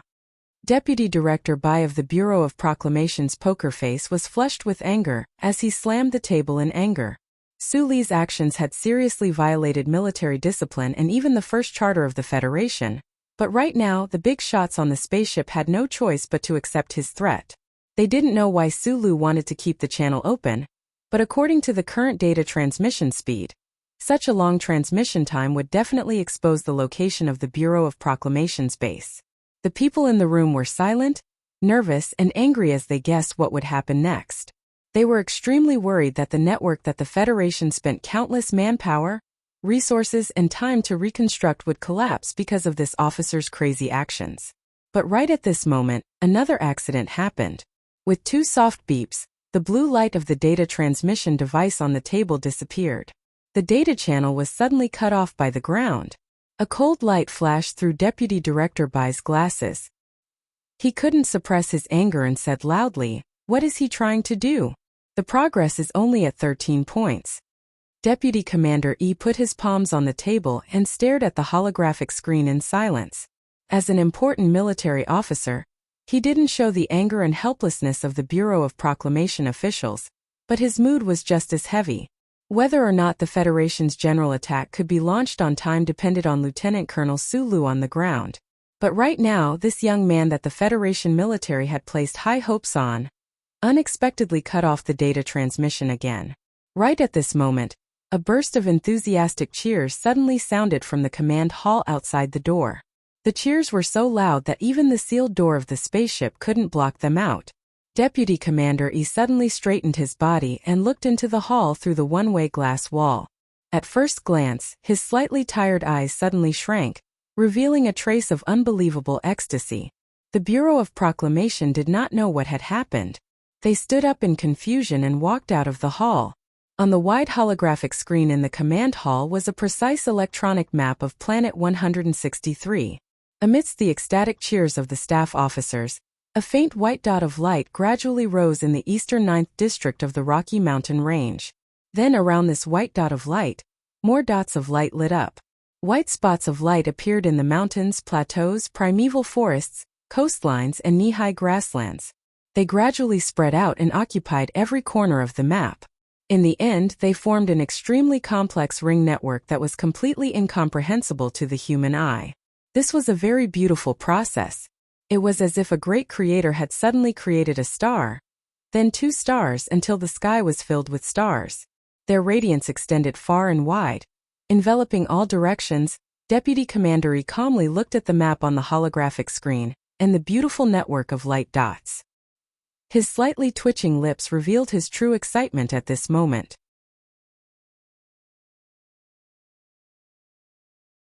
He ordered in a hoarse voice, "Scan from east to west. Do a comprehensive scan." "Yes, sir." The cheers in the command hall stopped. The staff officers operated the workstations in front of them as fast as they could. Following their operation, the images on the planet below the spaceship quickly appeared on the holographic screen one after another. Those images penetrated into the Imperial Expeditionary Forces control area and clearly showed the distribution of military forces and the electronic signal strength of the Empire. The Bureau of Proclamation team standing at the door looked at each other in confusion. Deputy Director Bai especially opened her mouth wide. She was so shocked that she couldn't speak. She couldn't understand how that damn disciplinary officer had completed the mission when the technical manual had not been sent to the ground. What made her and the other Bureau of Proclamation officials feel even more cold was why the monitoring network on the planet had automatically activated before they had even entered the top-secret activation command. The inspection ended very quickly. Deputy Commander E was finally completely relieved. He sat in the big chair in the front of the hall and quickly said, "Send the message to the base and the troops on the ground. Ask the command departments at all levels to immediately synchronize the data. We are ready to begin." "Yes, sir," the staff officers replied. Deputy Commander E took off his military cap and rubbed his white hair that was wet with sweat. After a moment of silence, he said with a smile, "Begin the calculation and draw up the battle plan." A mechanical and electronically synthesized voice sounded in the command hall. "Yes, sir." After decades of being occupied by the Empire's invaders, the glory of the Charter had finally returned to this remote fallen planet. "Actually, what we did was wrong. Although you have the First Order access, you are not the commander of the Federal Army.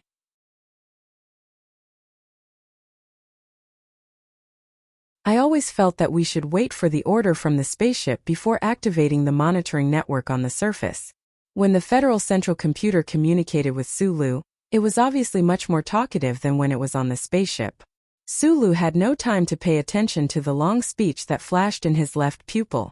Forcing his tired body, he reinstalled the external protection device of the base and then carefully redid the physical disguise. According to the first order of the charter, the Federal Central Computer could never perform any direct physical operations. It could only play the role of a server and a tool.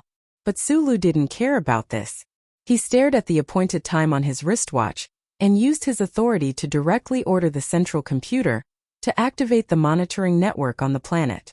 He couldn't see the countless light spots lighting up in the dark sky like the people on the spaceship.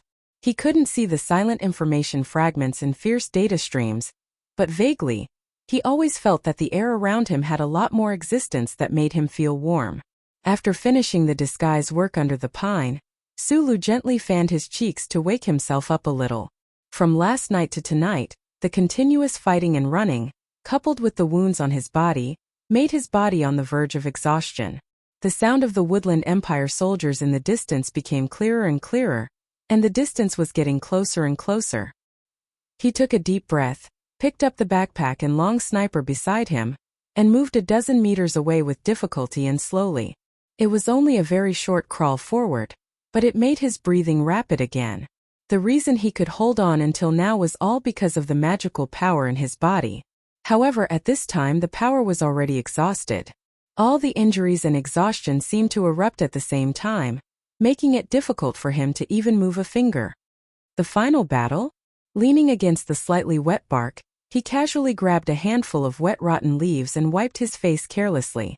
Listening to the approaching footsteps of the Empire soldiers, he converted the despair in his heart into a last-ditch effort.